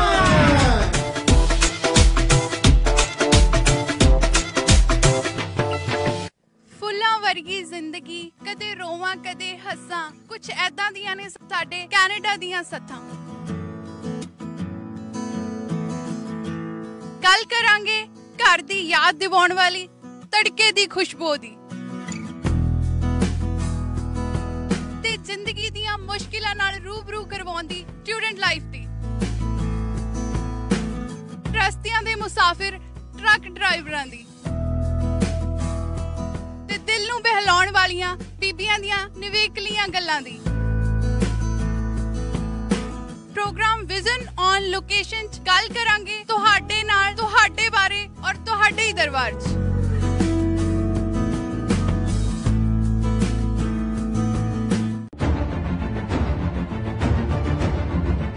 ਚਾਹੇ 7 ਸਮੁੰਦਰ ਪਾਰ ਦੀ ਹੋਵੇ ਖਬਰ, ਚਾਹੇ ਕਿਸੇ ਵੀ ਸਰਕਾਰ ਦੀ ਹੋਵੇ ਖਬਰ, ਹਰ ਸ਼ੈ ਤੱਕ ਜਾਂਦੇ ਹਾਂ, ਹਰ ਖਬਰ ਦੀ ਤਹਿ ਤੱਕ ਜਾਂਦੇ ਹਾਂ। ਪੰਜਾਬ ਦੀ ਟੀਸ, ਪੰਜਾਬ ਦਾ ਦਰਦ ਵੀ ਖੋਲ ਸੁਣਾਉਂਦੇ ਹਾਂ। ਹਰ ਖਬਰ ਦੀ ਲੈਂਦੇ ਹਾਂ ਖਬਰ, ਪ੍ਰੋਗਰਾਮ ਖਬਰਾਂ ਦੀ ਖਬਰ ਵਿੱਚ मेरे नाल जानी कि दीपक शर्मा चनाथल नाल शामी 8:30 बजे सोमवार तो शुक्रवार तक देखना ना भुलना खबरां दी खबर।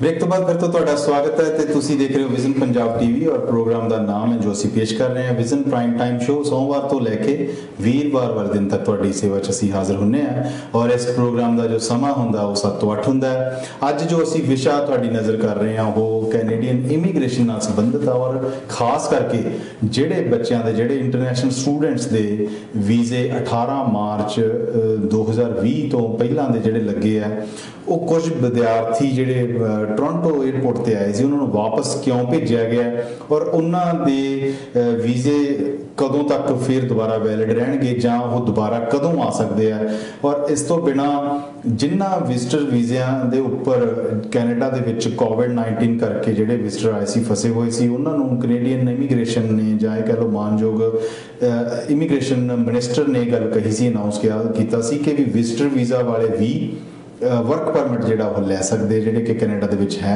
तो उन्हां लई किहड़ियां-किहड़ियां गल्लां किहड़ियां-किहड़ियां सावधानियां जिहड़ियां वो वरतनियां चाहीदियां।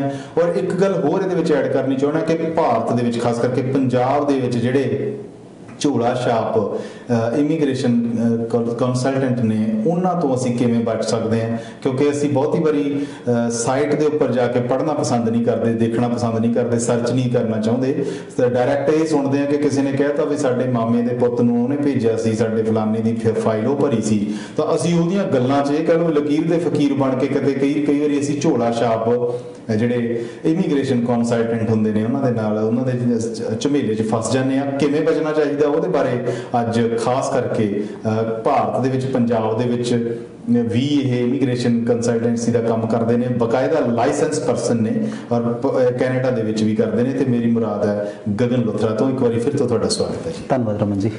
ਸੋ ਝੋਲਾ ਛਾਪ ਜਿਹੜੇ ਇਮੀਗ੍ਰੇਸ਼ਨ ਕੰਸਲਟੈਂਟ ਨੇ ਮੈਂ ਤਾਂ ਕਹਿ ਰਿਹਾ ਕਿਉਂਕਿ ਜਿਨ੍ਹਾਂ ਕੋਲ ਆਪਾਂ ਨੂੰ ਪਤਾ ਵੀ ਨਹੀਂ ਹੁੰਦਾ ਕਿਉਂਕਿ ਬਹੁਤੀ ਵਾਰੀ ਬੱਚੇ ਜਿਹੜੇ ਬੱਚਿਆਂ ਦੇ ਖਾਸ ਕਰਕੇ ਪਿੰਡਾਂ ਤੋਂ ਜਿਹੜੇ ਉਹਨਾਂ ਦੇ ਪੇਰੈਂਟਸ ਨੂੰ ਵਿਚਾਰਿਆਂ ਨੂੰ ਨਹੀਂ ਇਸ ਚੀਜ਼ ਦੀ ਗਿਆਨ ਹੁੰਦਾ ਨੌਲੇਜ ਹੁੰਦੀ ਕਿ ਵੀ ਅਸੀਂ ਕਿਵੇਂ ਦੇਖੀਏ।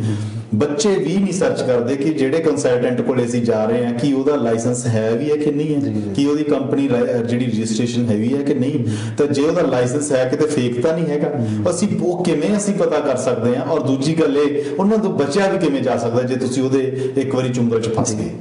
ਰਮਨ ਜੀ ਇਹ ਗੱਲ ਦੇ ਵਿੱਚ ਸਭ ਤੋਂ ਪਹਿਲਾਂ ਮੈਂ ਇੱਕ ਫਰਕ ਤੇ ਇੱਕ ਤਰਕ ਇਹ ਦੋ ਚੀਜ਼ਾਂ ਸ਼ੇਅਰ ਕਰਾਂਗਾ। ਫਰਕ ਇਹ ਹੈ ਕਿ ਤੁਸੀਂ ਮੈਨੂੰ ਕੁਐਸਚਨ ਜਿਹੜਾ ਪੁੱਛਿਆ ਹੈ ਉਹਦਾ ਆਨਸਰ ਤੁਹਾਨੂੰ ਮੈਂ ਤੁਹਾਡੇ ਅਕੋਰਡਿੰਗ ਨਹੀਂ ਦੇ ਸਕਦਾ। ਉਹਦਾ ਕਾਰਨ ਕੀ ਹੈ ਤੁਸੀਂ ज़्यादा टाइम इत्थे रहने हो तुहानू इत्थे दा सिस्टम पता है इत्थे हर चीज़ दी पढ़ाई है हर चीज़ दा एक प्रैक्टिकल है। तुसी माफ करना एक कॉल आ रही है इस दा जवाब तुसी जरूर दिओ मैं कॉल ले लवां फिर आपां उस तो बाद इसदी चर्चा करदे हां जी। सत श्री अकाल जी स्वागत है जी तुहाडा प्रोग्राम दे विच। हां जी सत श्री अकाल जी दोनों वीरों नूं पहला मेरा तो गगन जी दा सवाल है जी भी जिद्दां साडे रिश्तेदार एक लड़की है वीजा लगा होया जनवरी 2020 दा हाँ जी जनवरी का लगा हुई अप्रैल जब मई की क्लासा शुरू होनी है तो उन्हें अप्रैल की 15 तरीक को आना सीगा कोविड करके अट गई तो उन्होंने सितंबर कर दिया हुण वो आ रही है सितंबर च ओहदियां अब तो मेरे ख्याल क्लासा शुरू है कॉलेज वाले की लैटर भी आई हुई है जी ते वो सितंबर की मेरे ख्याल 8-10 तरीक को आ रही है कि वो कोई मुरे मुश्किल आ सकती है कि नहीं है मैनू ये चीज़ दसो क्योंकि खैर बड़ी कंफ्यूज होगी साडा प्रोग्राम सुन के। जी बहुत बहुत शुक्रिया कॉल करने के लिए और तुसी जरूर प्रोग्राम पूरा देखियो और गगन जी ने खास किस्म दी जिहड़ियां टिप्स ने जिहड़ा इंटरनेशनल विद्यार्थी वो कैनेडा दे विच आ रहा है और किहड़े एयरपोर्ट ते आ रहा ਉਹਦੇ बारे टिप्स जिहड़ियां तुहानूं लिखाउणगे और ਉਹੀ टिप्स है जिहड़ियां अपने बच्चों नूं जरूर दस्सियो और मैनूं 99% भरोसा है कि इन्हां दे तजर्बे ते कि वो फिर बच्चे नूं वापस जाण दी नौबत नहीं। मेरी कितना ये सवाल है क्योंकि लड़की ने BSc नर्सिंग की हुई है ग्रेजुएशन करके उत्थों आ रही है इदां दी गल नहीं है +2 दी करके आ रही है BSc नर्सिंग और जॉब करती आ रही है जी ठीक है तुसी बिल्कुल उन्हां लई भी खास जिहड़े जो भी नुक्ते ने वो जरूर तुहानूं शेयर करांगे तुसी लिख लेना और इन्हां दा नंबर भी तुसी नोट करियो गगन लुथरा जी दा और तुसी बाद दे विच भी इन्हां दे नाल डिटेल च गल कर सकदे। शुक्रिया कॉल करने लई। ਸੋ ਇਹਨਾਂ ਦਾ ਸਵਾਲ ਆਪਾਂ ਬਾਅਦ ਚ ਡਿਸਕਸ ਕਰਦੇ ਹਾਂ। ਮੈਂ ਝੋਲਾ ਛਾਪ ਜਿਹੜੇ ਉੱਥੇ ਅਖੌਤੀ ਰਮਨ ਜੀ ਦੇਖੋ, ਹਾਂ ਮੈਂ ਤੁਹਾਨੂੰ ਆਨਸਰ ਕਰਦਾ ਜੀ ਇਸ ਚੀਜ਼ ਦਾ। ਲੋਕਾਂ ਦਾ ਬਚਣਾ ਇਸ ਚੀਜ਼ ਤੋਂ ਜਾਂ ਨਹੀਂ ਬਚਣਾ ਉਹ ਡਿਪੈਂਡ ਕਰਦਾ ਪਰਸਨ ਟੂ ਪਰਸਨ। ਪਹਿਲਾਂ ਮੈਂ ਲੋਕਾਂ ਨੂੰ ਇਸ ਚੀਜ਼ ਦੀ ਗਹਿਰਾਈ ਦੱਸਣਾ ਚਾਹੁੰਦਾ ਜੀ। ਮੇਰੀ ਕੋਈ ਬਹੁਤ ਜ਼ਿਆਦਾ ਏਜ ਨਹੀਂ ਹੈ, ਮੈਨੂੰ 11ਵਾਂ ਸਾਲ ਹੈ ਇਸ ਲਾਈਨ ਦੇ ਵਿੱਚ ਕੰਮ ਕਰਦੇ ਹੋਏ। ਜੌਬ ਵੀ ਕੀਤੀ ਹੈ, ਧੱਕੇ ਵੀ ਖਾਦੇ ਹੈ, ਕਈ ਕੁਝ ਕੀਤਾ ਹੈ, ਕਰਕੇ ਅੱਜ ਪੈਰਲਰ ਆਪਣਾ ਕੰਮ ਸ਼ੁਰੂ ਕੀਤਾ ਹੈ। ਇਸ ਚੀਜ਼ ਤੇ ਮਾਣ ਹੈਗਾ ਹੈ ਕਿ ਚਾਹੇ ਕਿਸੇ ਦਾ ਵੀਜ਼ਾ ਮੇਰੇ ਕੋਲ ਲੱਗੇ ਨਾ ਲੱਗੇ, ਪਰ ਮੈਂ ਉਹਨੂੰ ਕਿਸੇ ਗਲਤ ਹੱਥੋਂ ਜ਼ਰੂਰ ਬਚਾ ਸਕਦਾ। ਇਸ ਚੀਜ਼ ਦੀ ਮੈਂ ਆਪਣੇ ਤਜਰਬੇ ਦੇ ਅਕੋਰਡਿੰਗ ਗਾਰੰਟੀ ਦੇ ਸਕਦਾ। ਪੰਜਾਬ 'ਚ ਹੁੰਦਾ ਕੀ ਹੈ ਜੀ, ਪੰਜਾਬ ਦੇ ਵਿੱਚ ਪਹਿਲੀ ਸਭ ਤੋਂ ਵੱਡੀ ਚੀਜ਼ ਕਿ ਇੱਕ ਬੰਦਾ ਇੱਕ ਸਟੂਡੈਂਟ ਨੂੰ ਸਟੂਡੈਂਟ ਵੀਜ਼ਾ ਦੀ ਸਲਾਹ ਦੇ ਰਿਹਾ ਹੈ, ਪਰ ਜਿਹੜਾ ਸਟੂਡੈਂਟ ਵੀਜ਼ੇ ਨੂੰ ਸਟੂਡੈਂਟ ਨੂੰ ਸਟੂਡੈਂਟ ਵੀਜ਼ੇ ਦੀ ਸਲਾਹ ਦੇ ਰਿਹਾ ਬੰਦਾ ਆਪ 10ਵੀਂ ਪਾਸ ਹੈ, ਬੰਦਾ ਆਪ ਕਦੀ ਇੰਡੀਆ ਤੋਂ ਬਾਹਰ ਨਹੀਂ ਗਿਆ, ਬੰਦੇ ਨੂੰ ਕੋਈ ਮਾਹੌਲ ਨਹੀਂ ਪਤਾ, ਬੰਦੇ ਨੂੰ ਇਹ ਨਹੀਂ ਪਤਾ, ਕਈ ਲੋਕਾਂ ਨੂੰ ਇਹ ਨਹੀਂ ਪਤਾ ਕਿ ਡਾਲਰ ਦਾ ਰੇਟ ਕੀ ਹੈ, ਹੈਨਾ। ਅੱਜ ਤੋਂ ਜੀ 11 ਸਾਲ ਦੀ ਇਸ ਟਾਈਮਿੰਗ ਦੇ ਇਨ ਬਿਟਵੀਨ ਮੈਂ ਦੇਖਾਂ ਤਾਂ ਝੋਲਾ ਛਾਪ ਏਜੰਟ ਆਪਾਂ ਕਿਹਨਾਂ ਨੂੰ ਕਹਿ ਸਕਦੇ ਹਾਂ।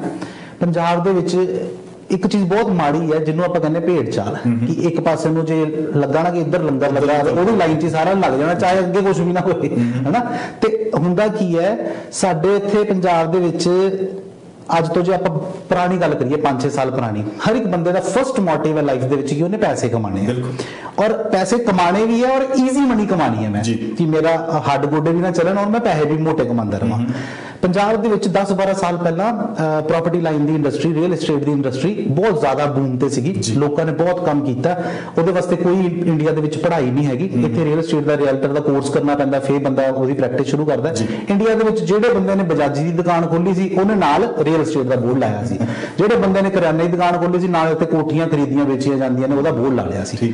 ਇਹ ਕੰਮ ਇੱਕੋ ਦਮ ਬੰਦ ਹੋਇਆ, ਸਰਕਾਰਾਂ ਚੇਂਜ ਹੋਈਆਂ, ਕਈ ਚੀਜ਼ਾਂ ਉਹ ਵੱਡੇ ਲੈਵਲ ਦੀਆਂ ਗੱਲਾਂ ਅਸੀਂ ਨਹੀਂ ਸ਼ੇਅਰ ਕਰ ਸਕਦੇ, ਉਹ ਕੰਮ ਬੰਦ ਹੋਇਆ ਤਾਂ ਉਹੀ ਬੰਦਿਆਂ ਨੂੰ ਈਜ਼ੀ ਮਨੀ ਚਾਹੀਦੀ ਸੀ। ਅੱਜ ਦੀ ਡੇਟ ਦੇ ਵਿੱਚ ਕਈ ਲੋਕੀ ਜਿਹੜੇ ਛੋਟੇ ਪ੍ਰਾਈਵੇਟ ਸੈਕਟਰ ਤੋਂ ਆਏ ਨੇ, ਬਜਾਜੀ ਦੀ ਦੁਕਾਨ ਹੈ, ਟੇਲਰਿੰਗ ਦੀ ਦੁਕਾਨ ਹੈ, ਉਹਨੇ ਨਾਲ ਇਹ ਵੀ ਰੱਖ ਲਿਆ ਕਿ ਤੂੰ ਬਾਹਰ ਜਾਣਾ ਮੈਂ ਤੈਨੂੰ ਭੇਜ ਦਾਂਗਾ, ਡੌਂਕੀ ਲਾ ਕੇ ਭੇਜ ਦਾਂਗਾ, ਸਟੂਡੈਂਟ ਵੀਜ਼ੇ ਤੇ ਜਾਣਾ ਇੰਨੇ ਪੈਸੇ ਦੇਣੇ, ਵੀਜ਼ੇ ਤੋਂ ਬਾਅਦ ਦੇਣੇ। ਉਹਨਾਂ ਕੋਲੋਂ ਬਚਣਾ ਕਿੱਦਾਂ? ਹੁਣ ਮੈਂ ਤੁਹਾਨੂੰ ਬਚਣ ਦਾ ਕਾਰਨ ਦੱਸਦਾ।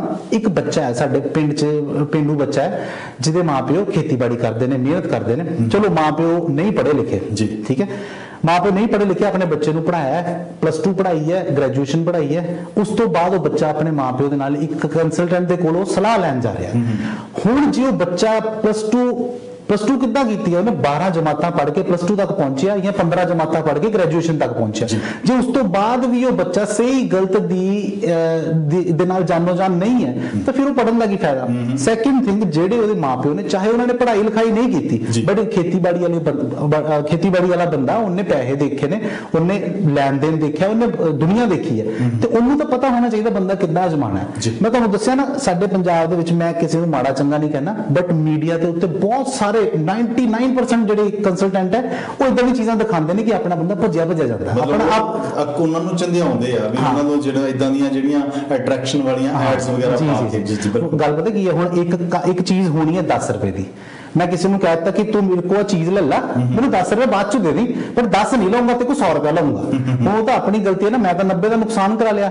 ਪ੍ਰੋਫਾਈਲ ਜੇ ਮੇਰੇ 6 ਬੈਂਡ ਹੈਗੇ ਨੇ, ਜੇ ਮੈਂ +2 ਪਾਸ ਆ, ਜੇ ਮੇਰਾ ਆਫਟਰ ਵੀਜ਼ਾ ਫੀਸ ਵਾਲਾ ਬੰਦਾ ਵੀਜ਼ਾ ਲਵਾ ਕੇ ਦੇ ਸਕਦਾ ਤਾਂ ਬਿਫੋਰ ਵੀਜ਼ਾ ਵਾਲੇ ਚ ਵੀ ਮੇਰਾ ਵੀਜ਼ਾ ਲੱਗਣਾ ਹੈ।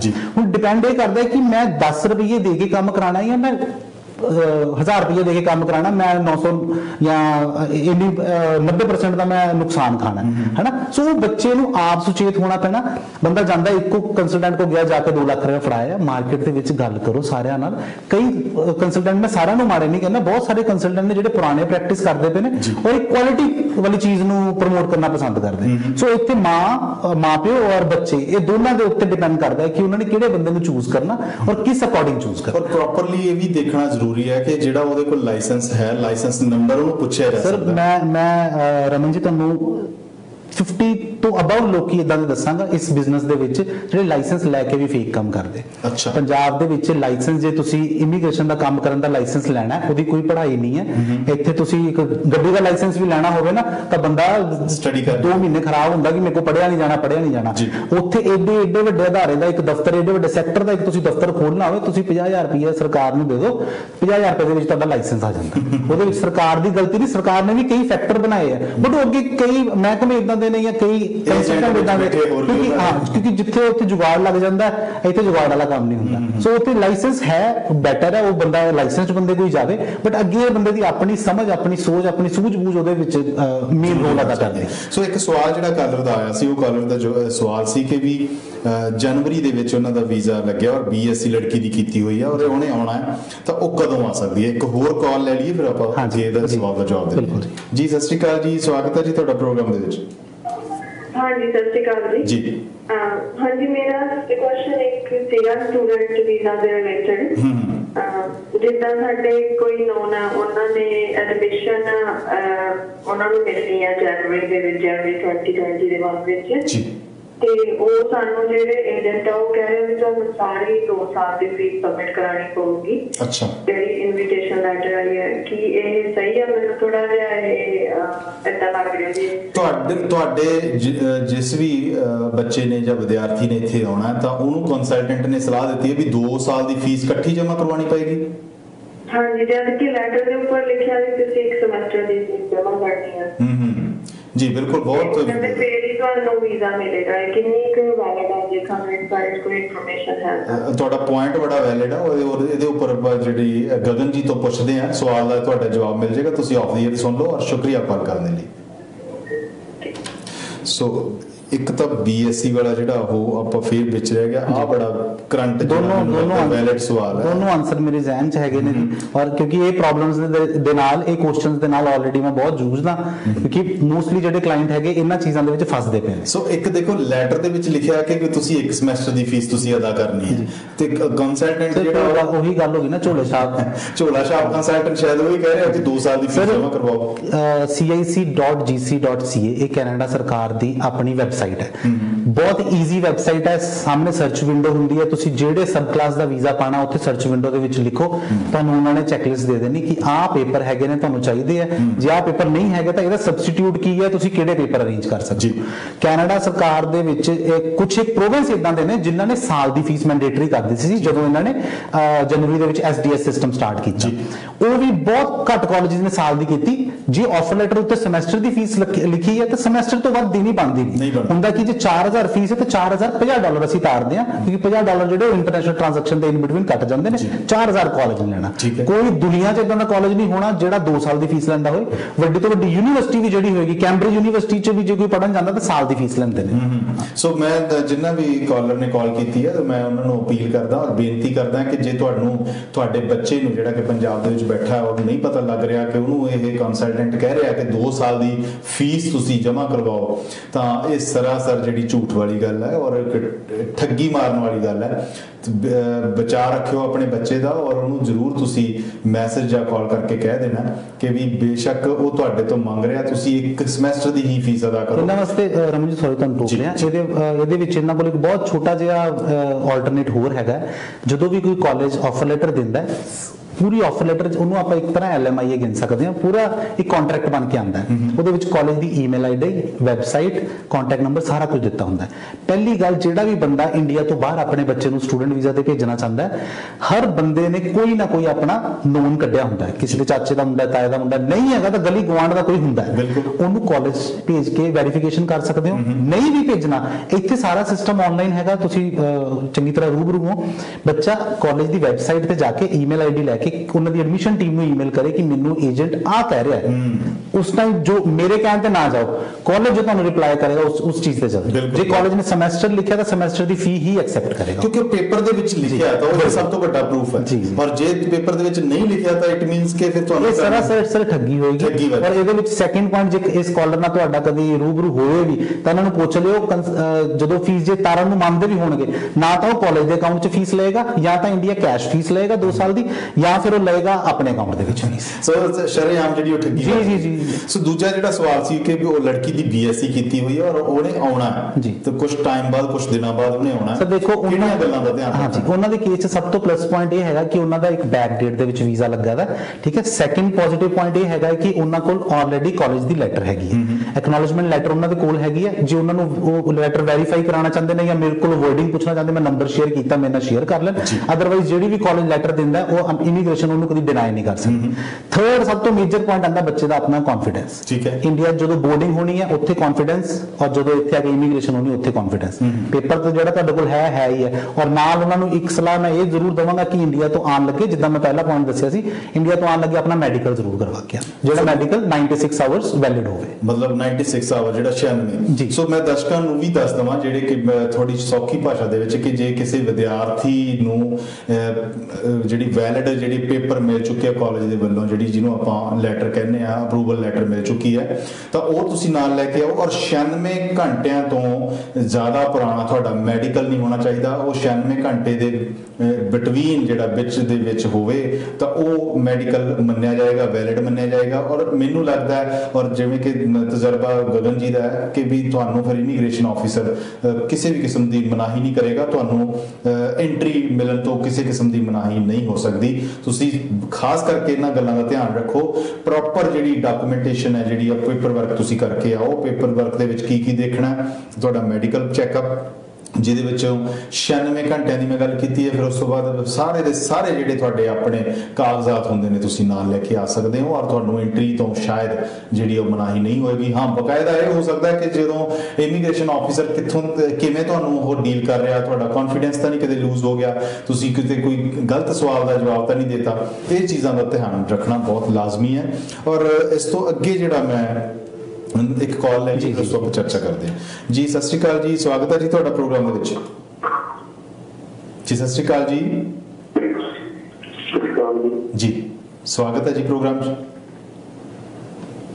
ਕੀ ਸਵਾਲ ਹੈ ਜੀ ਤੁਹਾਡਾ? ਜੀ ਜੀ ਬੋਲੋ ਜੀ। ਮੇਰਾ ਨਾ ਬੇਟਾ ਹੈਗਾ ਜੀ ਆਪਣੇ ਇੱਥੇ ਕੈਨੇਡਾ ਦਾ ਪਰਮਿਟ ਤੇ ਸਾਲ ਤੋਂ ਉੱਪਰ ਹੋਇਆ ਜੀ, ਤੇ ਨੋ ਦਾ ਅਪਲਾਈ ਕੀਤਾ ਸੀ। ਉਹਨਾਂ ਦੇ ਫਿੰਗਰਪ੍ਰਿੰਟ ਨਹੀਂ ਆ ਗਈ ਸੀ ਉਹਨਾਂ ਨੂੰ ਲੈਟਰ, ਤੇ ਇੰਡੀਆ ਦੇ ਵਿੱਚ ਉਹਨਾਂ ਨੇ ਟਰਾਈ ਕੀਤੀ ਆ, ਖੁੱਲ੍ਹ ਨਹੀਂ ਰਿਹਾ। ਜੇ ਕੋਈ ਹੈ ਤਾਂ ਕਦੋਂ ਤੱਕ ਖੁੱਲ੍ਹਣੇ? ਅੱਛਾ, ਉਹਨਾਂ ਨੂੰ ਫਿੰਗਰਪ੍ਰਿੰਟ ਦੇ ਬਾਰੇ ਜਿਹੜਾ ਉਹ ਬਾਇਓਮੈਟ੍ਰਿਕਸ ਦੀ ਜਿਹੜੀ ਉਹ ਲੈਟਰ ਆਈ ਹੋਈ ਹੈ, ਠੀਕ ਇਹ ਕਹਿ ਰਹੇ ਹੋ ਤੁਸੀਂ? ਤਾਂ ਉਹਨਾਂ ਦੇ ਫਿੰਗਰਪ੍ਰਿੰਟ ਬਾਰੇ ਕੋਈ ਕਿਸੇ ਕਿਸਮ ਦੀ ਤੁਸੀਂ ਆਪਣੀ ਈਮੇਲ ਚੈੱਕ ਕਰਦੇ ਰਹਿਣਾ। ਔਰ ਕਈ ਕੇਸਿਸ ਦੇ ਵਿੱਚ ਕਿਤੇ ਨਾ ਕਿਤੇ ਜਿਹੜਾ ਬਾਇਓਮੈਟ੍ਰਿਕਸ ਹੈ ਜਿਹੜਾ ਉਹ ਸ਼ਾਇਦ ਵੇਵ ਵੀ ਕਰ ਰਿਹਾ, ਕਿਉਂਕਿ ਜਿਹੜੇ ਇਹ ਸੈਂਟਰ ਹਲੇ ਤੱਕ ਖੁੱਲੇ ਨਹੀਂ। ਤੁਸੀਂ ਇੱਥੇ ਚੈੱਕ ਕਰ ਲੈਣਾ। ਬਾਕੀ ਜਿਹੜਾ ਹੋਰ ਵੀ ਆਪਾਂ ਜਿਹੜੀ ਡਿਟੇਲ 'ਚ ਜਾਣਕਾਰੀ ਆਪਾਂ ਗਗਨ ਜੀ ਤੋਂ ਪ੍ਰਾਪਤ ਕਰਦੇ ਹਾਂ। ਕਾਲ ਕਰਨ ਲਈ ਸ਼ੁਕਰੀਆ ਜੀ। ਉਹਨਾਂ ਦਾ ਫਿੰਗਰਪ੍ਰਿੰਟ ਨਾਲ ਸੰਬੰਧਿਤ ਸਵਾਲ ਹੈ, ਤੇ ਉਸ ਤੋਂ ਬਾਅਦ ਜਿਹੜੇ ਹੋਰ ਵੀ ਵਿਸ਼ੇ ਆਪਾਂ ਉਹਦੇ ਪਰ ਚਰਚਾ ਕਰਾਂਗੇ। ਵੀ ਫਿੰਗਰਪ੍ਰਿੰਟ ਉਹਨਾਂ ਦਾ ਦੇ ਬਾਰੇ ਜਿਹੜਾ ਬਾਇਓਮੈਟ੍ਰਿਕਸ ਆਪਾਂ ਕਹਿੰਦੇ ਆ ਵੀ ਉਹ ਆਇਆ ਹੋਇਆ ਲੈਟਰ, ਪਰ ਜਿਹੜੇ ਸੈਂਟਰ ਹੈ ਬਾਇਓਮੈਟ੍ਰਿਕ ਸੈਂਟਰ ਹੁੰਦੇ ਆ ਉਹ ਨਹੀਂ ਖੁੱਲੇ, ਤਾਂ ਉਹ ਕੀ ਸੋਲੂਸ਼ਨ ਹੈ? ਸਰ ਸੋਲੂਸ਼ਨ ਦੇਖੋ ਫਿਲਹਾਲ ਤਾਂ ਕੁਝ ਨਹੀਂ ਹੈ। ਹੁੰਦਾ ਕਿ ਜਦੋਂ ਅਸੀਂ ਫਾਈਲ ਲੌਂਚ ਕਰਦੇ ਹਾਂ ਤਾਂ ਬਾਇਓਮੈਟ੍ਰਿਕਸ ਕਲੈਕਸ਼ਨ ਲੈਟਰ ਆਉਂਦੀ ਹੈ। ਪਹਿਲਾਂ ਉਹ ਲੈਟਰ ਦੇ ਉੱਤੇ ਲਿਖ ਕੇ ਆਉਂਦਾ ਸੀ ਕਿ ਤੁਹਾਨੂੰ ਬਾਇਓਮੈਟ੍ਰਿਕਸ 30 ਡੇਜ਼ ਦੇ ਇਨ ਬਿਟਵੀਨ ਕਰਵਾਉਣੇ ਪੈਣਗੇ। ਹੁਣ ਜਿਹੜੀ ਕੈਨੇਡਾ ਸਰਕਾਰ ਹੈ ਉਹਨੂੰ 30 ਡੇਜ਼ ਤੋਂ ਉਹਨੂੰ 90 ਡੇਜ਼ ਕਰ ਦਿੱਤਾ ਹੈ। 3 ਮਹੀਨੇ ਦੇ ਵਿੱਚ ਤੁਸੀਂ ਬਾਇਓਮੈਟ੍ਰਿਕਸ ਕਰਵਾਉਣੇ ਹੁੰਦੇ ਨੇ। ਅਗੇਨ ਉਹ ਫਾਰਮੈਲਿਟੀ ਹੈ ਜਿਹੜੀ ਉਹ ਸਰਕਾਰ ਦੀ ਆਪਣੀ ਹੈ, ਉਹਦੀ ਸਰਕਾਰ ਦੀ ਆਪਣੀ ਰਿਸਪੌਂਸਿਬਿਲਿਟੀ ਬਣਦੀ ਹੈ। ਬਟ ਹੁਣ ਦੀ ਘੜੀ ਜੋ ਆਪਾਂ ਚੀਜ਼ਾਂ ਦੇਖੀਏ, ਬਾਕੀ ਮੋਸਟਲੀ ਜਿਹੜੀਆਂ ਕੰਟਰੀਜ਼ ਹੈਗੀਆਂ ਉੱਥੋਂ ਬਾਇਓਮੈਟ੍ਰਿਕਸ ਹੋਣੇ ਸਟਾਰਟ ਹੋ ਗਏ। VFS ਨੇ ਸਰਵਿਸਿੰਗ ਆਪਣੀ ਸਟਾਰਟ ਕਰਤੀ ਹੈ। ਇੰਡੀਆ ਦੇ ਵਿੱਚੋਂ ਜੋ ਨਹੀਂ ਕਰਦੇ ਪਏ ਉਹਦੇ ਵਿੱਚ ਸਭ ਤੋਂ ਵੱਡਾ ਕਾਰਨ ਇਹ ਹੈ ਕਿ ਬਲਕ ਕੰਮ ਬਲਕ 'ਚ ਹੁੰਦਾ ਹੈ, ਧੱਕੇਸ਼ਾਹੀ ਨਾਲ ਹੁੰਦਾ ਹੈ, ਕਿਸੇ ਨੇ ਸਿਸਟਮ ਫੋਲੋ ਨਹੀਂ ਕਰਨਾ। ਦੈਟਸ ਵਾਈ ਉਹਨੂੰ ਓਪਨ ਕਰਨ ਤੋਂ ਡਰਦੇ ਪਏ ਨੇ। ਇੱਕ ਤੁਸੀਂ ਪੁਆਇੰਟ ਆਨਸਰ ਆਪ ਹੀ ਕਰਤਾ ਸੀ ਕਿ ਕੁਝ ਕੇਸਾਂ ਦੇ ਵਿੱਚ ਸ਼ਾਇਦ ਵੇਵ ਕਰਨ। ਉਹਦੀ ਉਦਾਹਰਨ ਇਹ ਹੈ ਕਿ ਵੀ ਮੇਰੇ ਮਦਰ, ਮੈਂ ਆਪਣੀ ਗੱਲ ਕਰਾਂ ਪਰਸਨਲੀ, ਮੇਰੇ ਮਦਰ ਦਾ ਇੱਥੇ ਵੀਜ਼ਾ ਐਕਸਪਾਇਰ ਹੋਣ ਲੱਗਿਆ ਸੀ। ਅਸੀਂ ਵੀਜ਼ੇ ਨੂੰ ਐਪਲੀਕੇਸ਼ਨ ਜਿਹੜੀ ਐਕਸਟੈਂਡ ਦੇ ਲਈ ਕੀਤੀ ਸੀ, ਤਾਂ ਉਹਨਾਂ ਨੇ ਸਾਨੂੰ ਕਿਹਾ ਸੀ ਵੀ 90 ਡੇਜ਼ ਦੇ ਵਿੱਚ ਤੁਸੀਂ ਜਿਹੜਾ ਬਾਇਓਮੈਟ੍ਰਿਕਸ ਕਰਵਾ ਲੈਣਾ। ਲੇਕਿਨ ਹੁਣ ਕੱਲ ਹੀ ਈਮੇਲ ਆਈ ਹੈ ਕਿ ਤੁਹਾਨੂੰ ਅਸੀਂ ਵੇਵ ਕਰ ਰਹੇ ਹਾਂ ਔਰ ਤੁਹਾਡਾ ਜਿਹੜਾ 1 ਸਾਲ ਦੇ ਲਈ ਜਿਹੜਾ ਤੁਹਾਡੀ ਮਦਰ ਦਾ ਵੀਜ਼ਾ ਐਕਸਟੈਂਡ ਹੋ। ਤਾਂ ਮੈਨੂੰ ਲੱਗਿਆ ਵੀ ਸ਼ਾਇਦ ਇਹ ਬਾਇਓਮੈਟ੍ਰਿਕਸ ਹੈ ਜਿਹੜਾ ਉਹ ਵੇਵ ਵੀ ਕਰਦੇ ਪਏ ਨੇ ਵੇਵ। ਬਟ ਸਰ ਇਹਨਾਂ ਸਟੂਡੈਂਟ ਵੀਜ਼ਾ ਦੇ ਵਿੱਚ ਆਈ ਥਿੰਕ ਵੇਵ ਨਹੀਂ ਕਰਨਗੇ। ਇੱਕ ਇਹਦਾ ਹੋਰ ਆਉਣ ਵਾਲੇ ਟਾਈਮ 'ਚ ਸ਼ਾਇਦ ਆਲਟਰਨੇਟ ਆਏ। ਮੇਰੀ ਵੀ ਕਿਸੇ ਬੜੇ ਸੂਝਵਾਨ ਵਿਅਕਤੀ ਨਾਲ ਗੱਲ ਹੋਈ ਕਿ ਸ਼ਾਇਦ ਬਾਇਓਮੈਟ੍ਰਿਕਸ ਵਾਲੀ ਫੈਸਿਲਿਟੀ ਹੈ ਜਿਹੜੀ ਉਹ ਕੈਨੇਡਾ ਪਹੁੰਚ ਕੇ ਹੋਵੇ। ਇਮੀਗ੍ਰੇਸ਼ਨ ਜਦੋਂ ਇਮੀਗ੍ਰੇਸ਼ਨ ਹੁੰਦੀ ਹੈ ਉੱਥੇ ਬਾਇਓਮੈਟ੍ਰਿਕਸ ਦਿੱਤੇ ਜਾਣ। ਇਹ ਵੀ ਇੱਕ ਚੰਗਾ ਸੋਲੂਸ਼ਨ। ਹਾਂ, ਇਹਦਾ ਕੋਈ ਹਜੇ ਰਿਟਨ ਦੇ ਵਿੱਚ ਕੁਝ ਨਹੀਂ ਆਇਆ, ਬਟ ਹੋ ਸਕਦਾ ਹੈ ਆਉਣ ਵਾਲੇ ਸਮੇਂ ਦੇ ਵਿੱਚ, ਕਿਉਂਕਿ ਇਹ ਇੱਕ ਸਟ੍ਰੀਮਲਾਈਨ ਹੋ ਜਾਏਗਾ ਸਾਰਾ। ਜੀ ਜੀ। ਸੋ ਅੱਗੇ ਜਿਹੜੀਆਂ ਚੀਜ਼ਾਂ ਗੱਲ ਕਰਦੇ ਹਾਂ ਕਿ ਵੀ ਜਦੋਂ ਆਪਾਂ ਵਿਜ਼ਟਰਸ ਦੀ ਗੱਲ ਕਰਦੇ ਹਾਂ, ਵਿਜ਼ਟਰ ਵੀਜ਼ਾ ਦੇ ਬਾਰੇ ਵੀ ਇੱਕ ਖਾਸ ਜਿਹੜੀ ਅਪਡੇਟ ਹੁਣੀ ਹਾਲ ਹੀ ਦੇ ਵਿੱਚ ਲਾਂਚ ਹੋਈ ਹੈ। ਉਹ ਕਿਹੜੀ ਅਪਡੇਟ ਹੈ ਤੇ ਵਿਜ਼ਟਰਸ ਦੇ ਲਈ ਮੈਨੂੰ ਲੱਗਦਾ ਸ਼ਾਇਦ ਖੁਸ਼ਖਬਰੀ ਵੀ ਹੋਵੇ ਤਾਂ ਉਹ ਅਨਾਉਂਸ ਕਰ ਦਿਓ। ਜਦੋਂ ਦਾ ਇਹ ਕੋਵਿਡ ਆਇਆ ਨਾ ਆਪਣੇ ਅਵੇਅਰਨੈਸ ਘੱਟ ਹੈ, ਇਸ ਕਰਕੇ ਅਸੀਂ ਥੋੜਾ ਜਿਹਾ ਅਵੇਅਰ ਲੋਕਾਂ ਨੂੰ ਇਸ ਟਾਈਪ ਨਾਲ ਕਰੀਦਾ ਕਿ ਬੰਦਾ ਥੋੜੇ ਪੜ੍ਹੇ ਲਿਖੇ ਵਾਲੇ ਪਾਸੇ ਜ਼ਿਆਦਾ ਜਾਵੇ। ਪਿਛਲੇ ਟਾਈਮ ਦੇ ਵਿੱਚ ਕੈਨੇਡਾ ਸਰਕਾਰ ਦੀ ਜਿਹੜੀ ਰਜਿਸਟਰਡ ਈਮੇਲ ਆਈਡੀ ਹੈ ਜਾਂ ਜਿਹੜੀ ਉਹਨਾਂ ਦੀ ਵੈਬਸਾਈਟ ਹੈ ਉੱਤੇ ਇੰਨੀ ਜ਼ਿਆਦਾ ਸਰਚ ਹੋਈ ਵਿਜ਼ਟਰ ਵੀਜ਼ਾ ਨੂੰ ਲੈ ਕੇ ਕਿ 24 ਤੋਂ 48 ਘੰਟੇ ਵਾਸਤੇ ਉਹਨਾਂ ਦੀ ਵੈਬਸਾਈਟ ਕ੍ਰੈਸ਼ ਕਰ ਗਈ। ਤੇ ਸੋਚੋ ਲੋਕਾਂ ਦੇ ਵਿੱਚ ਕਿੰਨਾ ਹੁੰਗਾਰਾ ਹੋਏਗਾ ਪੰਜਾਬ ਤੋਂ ਜਾਂ ਇੰਡੀਆ ਦੇ ਵਿੱਚੋਂ ਇੱਥੇ ਆਉਣ ਦਾ। ਠੀਕ ਹੈ, ਉਹਦੇ ਵਿੱਚ ਪਿਛਲੇ ਕੁਝ ਦਿਨਾਂ ਦੇ ਵਿੱਚ ਇਹਨਾਂ ਨੇ ਇੱਕ ਹਾਈਲਾਈਟ ਕਰਕੇ ਨੋਟਿਸ ਆਪਣੀ CIC ਦੀ ਵੈਬਸਾਈਟ ਦੇ ਉੱਤੇ ਪਾਇਆ ਹੈ ਕਿ ਜਿਹੜਾ ਵੀ ਬੰਦਾ ਕੈਨੇਡਾ ਵਿਜ਼ਟਰ ਵੀਜ਼ਾ ਅਪਲਾਈ ਕਰਨਾ ਚਾਹੁੰਦਾ ਹੈ you are welcome to apply। ਸਿਰਫ ਅਪਲਾਈ ਕਰਨ ਲਈ ਤੁਸੀਂ ਵੈਲਕਮ ਹੋ, ਅਸੀਂ ਤੁਹਾਨੂੰ ਵੀਜ਼ਾ ਵੀ ਦੇ ਦਾਂਗੇ, ਬਟ ਇੱਥੇ ਆਣਾ ਕਦੋਂ ਹੈ ਉਹ ਡਿਪੈਂਡ ਕਰਦਾ ਸਾਡੀ ਟਰੈਵਲ ਰਿਸਟ੍ਰਿਕਸ਼ਨਸ ਦੇ ਉੱਤੇ। ਉਹ ਜਿੱਦਾਂ ਕਿਉਂਕਿ ਹੁਣ ਸਾਰੀ ਦੁਨੀਆ ਇਸ ਚੀਜ਼ ਤੋਂ ਜੂਝਦੀ ਪਈ ਹੈ, ਜਦੋਂ ਰਿਸਟ੍ਰਿਕਸ਼ਨਸ ਖੁੱਲਣਗੀਆਂ ਉਦੋਂ ਬੰਦਾ ਟਰੈਵਲ ਕਰ ਸਕਦਾ, ਉਹ ਵੀ ਜੋ ਗਾਈਡਲਾਈਨਸ ਹੋਣਗੀਆਂ ਉਹਦੇ ਅਕੋਰਡਿੰਗ। ਬਟ ਤੁਸੀਂ ਵੀਜ਼ਾ ਆਪਣਾ ਪ੍ਰੋਸੈਸ ਕਰਾਣਾ, ਵੀਜ਼ਾ ਫਾਈਲਿੰਗ ਕਰਨੀ, ਉਹ ਸਟਾਰਟ ਹੋ ਗਈ ਹੈ। ਬਟ ਮੈਂ ਹਜੇ ਜੋ ਸੁਜੈਸਟ ਕਰਦਾ ਆਪਣੇ ਪਰਸਨਲ ਕਲਾਇੰਟਸ ਨੂੰ, ਮੈਂ ਹਜੇ ਕਹਿ ਰਿਹਾ ਕਿ 10-15 ਦਿਨ ਹੋਰ ਆਪਾਂ ਵੇਟ ਕਰੀਏ, ਸ਼ਾਇਦ ਮਿਡ ਆਫ ਦਿਸ ਮੰਥ ਦੇ ਵਿੱਚ ਕੋਈ ਨਵੀਂ ਅਪਡੇਟ ਆਉਣ ਦੀ ਪੂਰੀ ਯੋਜਨਾ ਹੈ ਸਰਕਾਰ ਜੀ। ਸੋ ਗਵਰਨਮੈਂਟ ਵੱਲੋਂ ਜਿਹੜੀ ਇੱਕ ਖਾਸ ਜਿਹੜੀ ਵਿਜ਼ਟਰਸ ਦੇ ਲਈ ਉਹ ਅਪਡੇਟ ਦਿੱਤੀ ਗਈ ਹੈ, ਪਾਈ ਗਈ ਹੈ ਸਾਈਟ ਦੇ ਉੱਪਰ ਕਿ ਵੀ ਉਹ ਵਿਜ਼ਟਰ ਵੀਜ਼ਾ ਦੇ ਲਈ ਜੇ ਕਿਸੇ ਤੁਸੀਂ ਆਪਣੇ ਖਾਸ ਮਿੱਤਰ ਪਿਆਰਿਆਂ ਨੂੰ ਰਿਸ਼ਤੇਦਾਰਾਂ ਨੂੰ ਬੁਲਾਉਣਾ ਚਾਹੁੰਦੇ ਆ ਤਾਂ ਤੁਸੀਂ ਉਹਨਾਂ ਨੂੰ ਅਪਲਾਈ ਕਰ ਸਕਦੇ ਆ। ਪਰ ਅਪਲਾਈ ਕਰਨ ਦਾ ਮਤਲਬ ਇਹ ਨਹੀਂ ਹੈ ਕਿ ਤੁਹਾਨੂੰ ਵੀਜ਼ਾ ਮਿਲ ਗਿਆ ਤਾਂ ਤੁਸੀਂ ਜਹਾਜ਼ ਚੜ੍ਹ ਕੇ ਤੁਸੀਂ ਇੱਥੇ ਆ ਜਾਣਾ।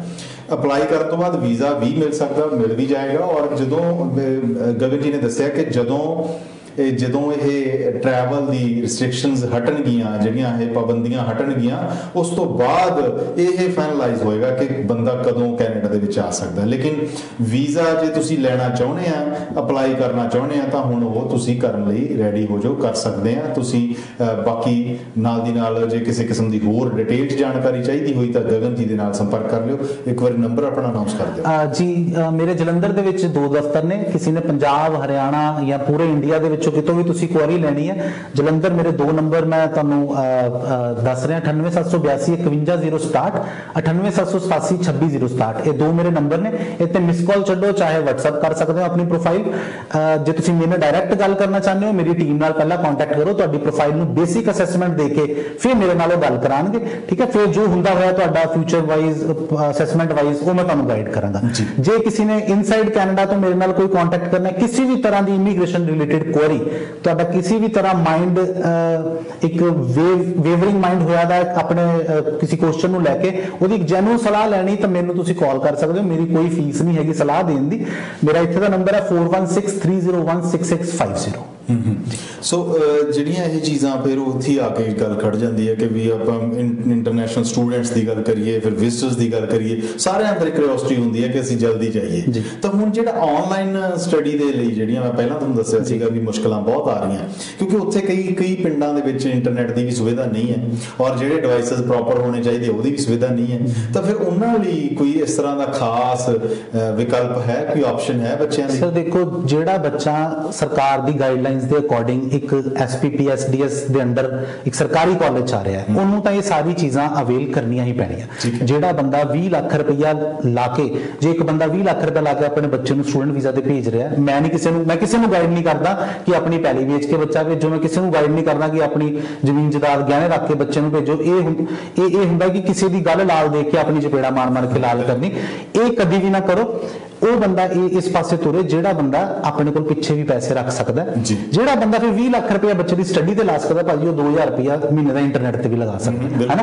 ਜੇ ਸਰਕਾਰੀ ਕਾਲਜ ਚ ਪੜ੍ਹਨਾ ਤਾਂ ਇਹ ਵਿਕਲਪ ਹੈ ਜਿਹੜਾ, ਇਹ ਜਿਹੜੀ ਆਨਲਾਈਨ ਸਟੱਡੀ ਹੈ, ਇਹ ਸਿਰਫ ਜਿਹੜੇ ਬੰਦੇ ਨੇ ਇੰਡੀਆ ਤੋਂ ਕੈਨੇਡਾ ਆਣਾ ਉਹਦੇ ਵਾਸਤੇ ਨਹੀਂ ਹੈ। ਹੁਣ ਮੇਰੇ ਕਈ ਬੰਦੇ ਨੋਨ ਇੱਥੇ ਹੈਗੇ ਨੇ ਜਿਨ੍ਹਾਂ ਨੇ ਕੈਨੇਡਾ ਤੋਂ ਲੰਡਨ ਪੜ੍ਹਨ ਜਾਣਾ ਸੀ, ਉਹ ਵੀ ਸਟੱਡੀ ਆਨਲਾਈਨ ਕਰਦੇ ਪਏ। ਉਹ ਤਾਂ WHO ਦੀ ਰਿਕੁਆਇਰਮੈਂਟ ਦੇ according world wide same system ਚੱਲਦਾ ਪਿਆ। ਉਹ ਤਾਂ ਇੰਨਾ ਕੁ ਤਾਂ ਬੱਚੇ, ਕਿਉਂਕਿ ਭਾਜੀ ਦੇਖੋ ਅੱਜ ਦੀ ਡੇਟ 'ਚ ਜੇ ਆਪਾਂ ਦੇਖੀਏ, ਇੱਕ ਬੇਸਿਕ ਤੁਹਾਨੂੰ ਐਗਜ਼ਾਮਪਲ ਦਵਾਂਗਾ, ਇੱਕ ਟਿਕਟੌਕ ਹੈ ਨਾ, ਇੱਕ ਐਪਲੀਕੇਸ਼ਨ ਹੈ। ਟਿਕਟੌਕ ਐਪਲੀਕੇਸ਼ਨ ਪੂਰੀ ਦੁਨੀਆ 'ਚ ਸਭ ਤੋਂ ਜ਼ਿਆਦਾ ਇੰਡੀਆ 'ਚ ਚੱਲਦੀ ਹੈ। ਦੱਸੋ ਇੰਡੀਆ 'ਚ ਇੰਟਰਨੈਟ ਨਹੀਂ ਹੋਏਗਾ?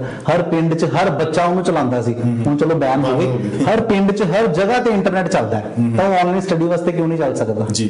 ਸੋ ਕੋਵਿਡ ਦੇ ਚੱਲਦੇ ਆ, ਕੋਵਿਡ-19 ਦੇ ਚੱਲਦੇ ਆ, ਜਿਹੜੇ AIP ਹੈ, ਇਹ ਵੀਜ਼ਾ ਪ੍ਰੋਸੈਸਿੰਗ ਦੀ ਆਪਾਂ ਗੱਲ ਕਰ ਰਹੇ ਹਾਂ, ਉਹ AIP ਅਸਲ ਦੇ ਵਿੱਚ ਟਰਮ ਕੀ ਆ ਤੇ ਇਹਦੇ ਨਾਲ ਕਿਹੜੀਆਂ ਚੀਜ਼ਾਂ ਦਾ ਖਿਆਲ ਰੱਖਣਾ? ਸਰ ਇਹ ਜਿਹੜੇ ਇਮੀਗ੍ਰੇਸ਼ਨ ਮਿਨਿਸਟਰ ਨੇ ਇਹਨਾਂ ਦੇ ਜਿਹੜਾ ਫਸਟ ਬਿਆਨ ਆਇਆ ਸੀ ਸਟੂਡੈਂਟ ਵੀਜ਼ਾ ਵਾਲਿਆਂ ਨੂੰ ਲੈ ਕੇ, AIP ਦੀ ਫੁੱਲ ਫਾਰਮ ਹੈ approval in principal. Approval in principal means ਕਿ ਜਿਹੜਾ ਵੀ ਵੀਜ਼ਾ ਆਫਿਸਰ ਤੁਹਾਨੂੰ ਅਪਰੂਵਲ ਦੇ ਰਿਹਾ ਹੈ ਉਹਦੀਆਂ ਕੁਝ ਇੱਕ ਕੰਡੀਸ਼ਨਸ ਨੇ। ਅੱਜ ਤੋਂ ਜੇ ਆਪਾਂ 5 ਸਾਲ ਪਿੱਛੇ 6 ਸਾਲ ਪਿੱਛੇ ਚੱਲੀਏ, ਜਦੋਂ ਕੈਨੇਡਾ ਸਟੂਡੈਂਟ ਵੀਜ਼ਾ ਦਾ ਇੰਨਾ ਨਹੀਂ ਲੋਕਾਂ ਨੂੰ ਕਰੇਜ਼ ਚੜਿਆ ਸੀ, ਲੋਕੀ ਨਿਊਜ਼ੀਲੈਂਡ ਵਾਲੇ ਪਾਸੇ ਬਹੁਤ ਜਾਂਦੇ ਸੀ। ਨਿਊਜ਼ੀਲੈਂਡ ਉਦੋਂ ਅਪਰੂਵਲ ਇਨ ਪ੍ਰਿੰਸੀਪਲ, ਹਜੇ ਵੀ ਅਪਰੂਵਲ ਇਨ ਪ੍ਰਿੰਸੀਪਲ ਤੇ ਕੰਮ ਕਰਦਾ। ਉਹ ਚ ਹੁੰਦਾ ਕਿ ਬੰਦਾ ਆਪਣੀ ਆਨਲਾਈਨ ਫਾਈਲ ਲਗਾ ਦਿੰਦਾ, ਫਾਈਲ ਜਦੋਂ ਆਨਲਾਈਨ ਲੱਗ ਗਈ ਤੁਹਾਨੂੰ ਮੇਲ ਆ ਜਾਣੀ ਕਿ ਤੁਹਾਡਾ ਅੱਜ ਦੀ ਡੇਟ ਦੇ ਵਿੱਚ ਤੁਹਾਡੀ ਫਾਈਲ ਇਨ ਪ੍ਰੋਸੈਸ ਪੈ ਗਈ ਹੈ ਤੇ ਵੀਜ਼ਾ ਆਫਿਸਰ ਤੁਹਾਡੀ ਫਾਈਲ ਦੇ ਉੱਤੇ ਅਪਾਇੰਟ ਹੋ ਗਿਆ। ਵੀਜ਼ਾ ਆਫਿਸਰ ਨੇ ਤੁਹਾਡੀ ਫਾਈਲ ਦੇ ਉੱਤੇ ਕੰਮ ਕਰਨਾ ਸ਼ੁਰੂ ਕਰ ਦਿੱਤਾ। ਜਦੋਂ ਉਹਨੇ ਤੁਹਾਨੂੰ ਅਪਰੂਵਲ ਦੇ ਦਿੱਤੀ, ਅਪਰੂਵਲ ਮੀਨਸ ਤੁਹਾਨੂੰ ਜਦੋਂ ਉਹਨੇ ਅਪਰੂਵਲ ਲੈਟਰ ਸੈਂਡ ਕਰਤੀ, ਉਹਨੂੰ ਆਪਾਂ ਕਹਿੰਦੇ ਆ approval in principle, AIP letter. AIP letter depend ਕਰਦੀ ਹੈ ਕਲਾਇੰਟ ਟੂ ਕਲਾਇੰਟ, ਵੈਰੀ ਕਰਦੀ ਕਲਾਇੰਟ ਟੂ ਕਲਾਇੰਟ। ਕਈ ਫਾਈਲਿੰਗ ਵੇਲੇ ਮੈਡੀਕਲ ਨਾਲ ਲਗਾ ਦਿੰਦੇ ਨੇ, ਕਈ ਬੰਦੇ ਕੋਈ ਡਾਕੂਮੈਂਟੇਸ਼ਨ ਮਿਸ ਕਰ ਦਿੰਦੇ ਆ, ਕਿਸੇ ਦੀ ਏਜ ਕਿਸੇ ਤਰ੍ਹਾਂ ਦੀ, ਕਿਸੇ ਦਾ ਗੈਪ ਪ੍ਰੂਫ ਰਹਿ ਗਿਆ। AIP ਦੇ ਵਿੱਚ ਕੀ ਹੋਏਗਾ ਕਿ ਕਲਾਇੰਟ ਟੂ ਕਲਾਇੰਟ ਵੈਰੀ ਕਰੇਗਾ, ਵੀਜ਼ਾ ਆਫਿਸਰ ਉਹਦੀ ਪ੍ਰੋਫਾਈਲ ਅਸੈਸ ਕਰਕੇ ਉਹਦੇ ਕੋਲੋਂ ਕੋਈ ਵੀ ਚੀਜ਼ ਨਵੀਂ ਡਿਮਾਂਡ ਕਰ ਸਕਦਾ ਹੈ। ਨਹੀਂ ਡਿਮਾਂਡ ਕਰਨੀ ਹੋਏਗੀ ਤਾਂ ਉਹਦੇ ਕੋਲੋਂ ਕਾਲਜ ਫੀ ਰਿਸਿਪਟ ਮੰਗ ਲੇਗਾ। ਜੇ ਸਾਰਾ ਕੁਝ ਕੰਪਲੀਟ ਹੋਏਗਾ ਤਾਂ AIP ਦੇ ਵਿੱਚ ਲਿਖ ਕੇ ਦੇ ਦੇਗਾ ਤੂੰ ਇੰਨਾ ਟਾਈਮ ਇੰਡੀਆ ਸਟੱਡੀ ਕਰ, ਜਦੋਂ ਟਰੈਵਲ ਰਿਸਟ੍ਰਿਕਸ਼ਨ ਚੱਕੀਆਂ ਜਾਣਗੀਆਂ then you can travel. So travel restriction ਦੇ ਨਾਲ ਹੀ ਸੰਬੰਧਿਤ ਹੈ ਜਿਹੜੀ ਇੱਕ ਹੋਰ ਸਵਾਲ ਹੈ ਕਿ ਵੀ ਜਿਹੜੇ ਆਪਾਂ ਇੰਟਰਨੈਸ਼ਨਲ ਸਟੂਡੈਂਟਸ ਦੀ ਤਾਂ ਗੱਲ ਕੀਤੀ, ਪਰ ਜਿਨ੍ਹਾਂ ਦੇ ਕੋਲ ਜਿਵੇਂ ਆਪਾਂ ਕਹਿੰਦੇ ਕਿ ਵਿਜ਼ਟਰ ਵੀਜ਼ਾ ਆਲਰੇਡੀ ਸੀ ਔਰ ਪਿਛਲੇ ਦਿਨਾਂ ਦੇ ਵਿੱਚ ਜਾਂ ਪਿਛਲੇ ਸਾਲਾਂ ਦੇ ਵਿੱਚ ਉਹ ਕੈਨੇਡਾ ਦੇ ਵਿੱਚ ਆਏ ਔਰ ਗਏ ਉਹਨਾਂ ਦਾ ਜਿਹੜਾ ਟਰੈਵਲ ਹਿਸਟਰੀ ਵੀ ਹੈ, ਕੀ ਉਹ ਇਹਨਾਂ ਦਿਨਾਂ ਦੇ ਵਿੱਚ ਹੁਣ ਟਰੈਵਲ ਕਰ ਸਕਦੇ ਆ? ਜੇ ਕਰ ਸਕਦੇ ਤਾਂ ਕਿਹੜੀਆਂ ਗੱਲਾਂ ਦਾ ਖਿਆਲ? ਦੇਖੋ ਸਰ, ਮੈਂ ਇਹਦੇ ਵਿੱਚ ਨਾ ਕਈ ਚੀਜ਼ਾਂ ਦਾ ਸਵਾਲ ਦਾ ਆਨਸਰ ਨਾ ਤਾਂ ਕੈਨੇਡਾ ਸਰਕਾਰ ਦੇ ਸਕਦੀ ਨਾ ਮੈਂ ਦੇ ਸਕਦਾ। ਉਹਦਾ ਆਨਸਰ ਦੇ ਸਕਦਾ ਉਹ ਬੰਦਾ ਜਿਹੜੇ ਬੰਦੇ ਨੇ ਉਹਨੂੰ ਐਕਸਪੀਰੀਅੰਸ ਕੀਤਾ।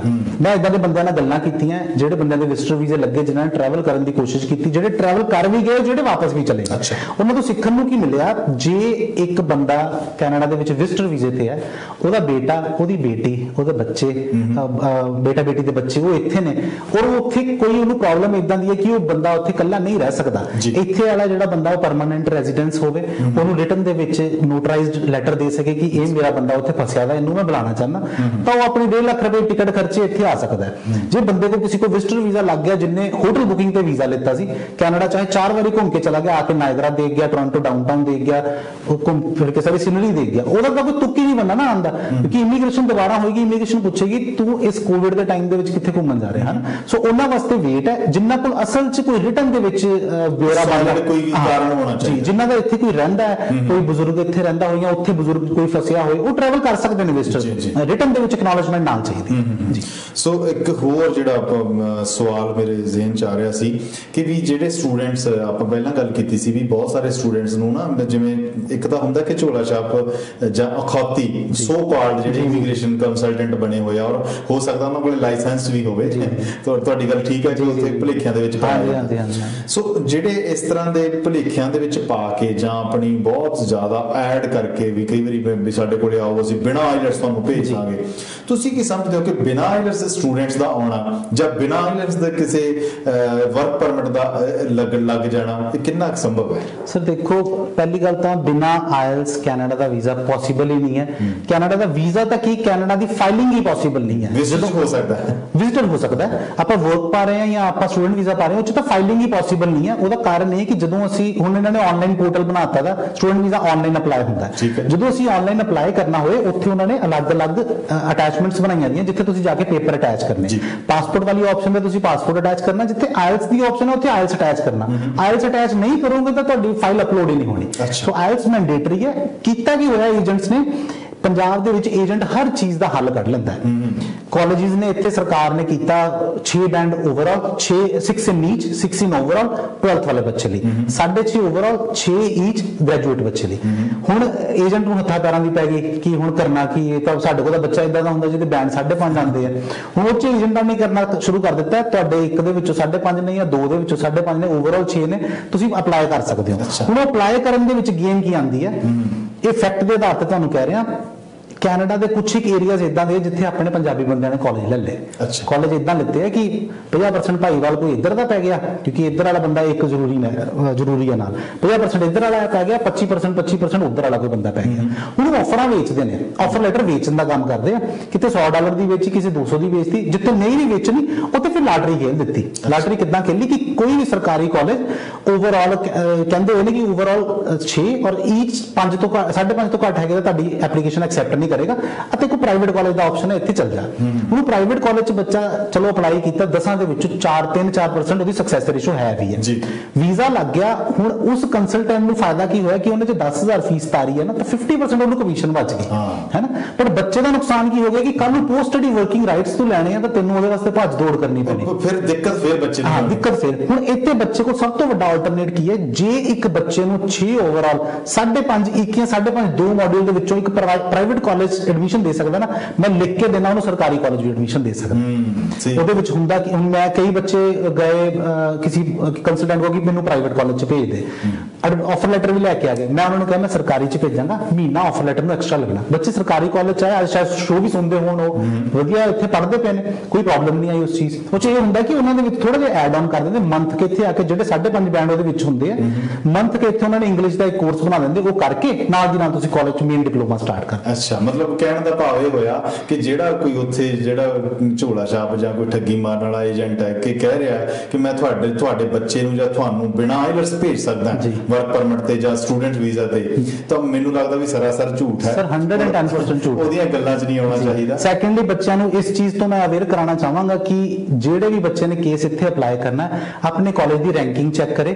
ਕੈਨੇਡਾ ਸਰਕਾਰ ਜਦੋਂ ਆਪਾਂ ਉੱਪਰ ਲਿਖਦੇ ਆ ਨਾ ਕਾਲਜ ਜਿਹੜੇ ਗਵਰਨਮੈਂਟ ਕਾਲਜ ਕਿਹੜੇ ਨੇ ਕੈਨੇਡਾ 'ਚ, ਪੂਰੇ ਕਾਲਜ ਦੀ ਪੂਰੇ ਕੈਨੇਡਾ ਜਿੰਨੇ ਕਾਲਜ ਰਜਿਸਟਰਡ ਹੈ ਉਹ ਸਾਰੇ ਕਾਲਜ ਦੀ ਲਿਸਟ ਹੈ। ਹਾਂਜੀ। ਤੇ ਬੱਚਾ ਇੱਥੇ ਉਸ ਕਾਲਜ 'ਚ ਆਵੇ ਜਿਹੜੇ ਕਾਲਜ ਦੇ ਵਿੱਚ ਕੱਲ ਭਵਿੱਖ ਵਧੀਆ ਹੋਏਗਾ, ਜਿੱਥੇ ਕੱਲ ਨੂੰ ਪੋਸਟ ਸਟੱਡੀ ਵਰਕਿੰਗ ਰਾਈਟ ਮਿਲਣਗੇ।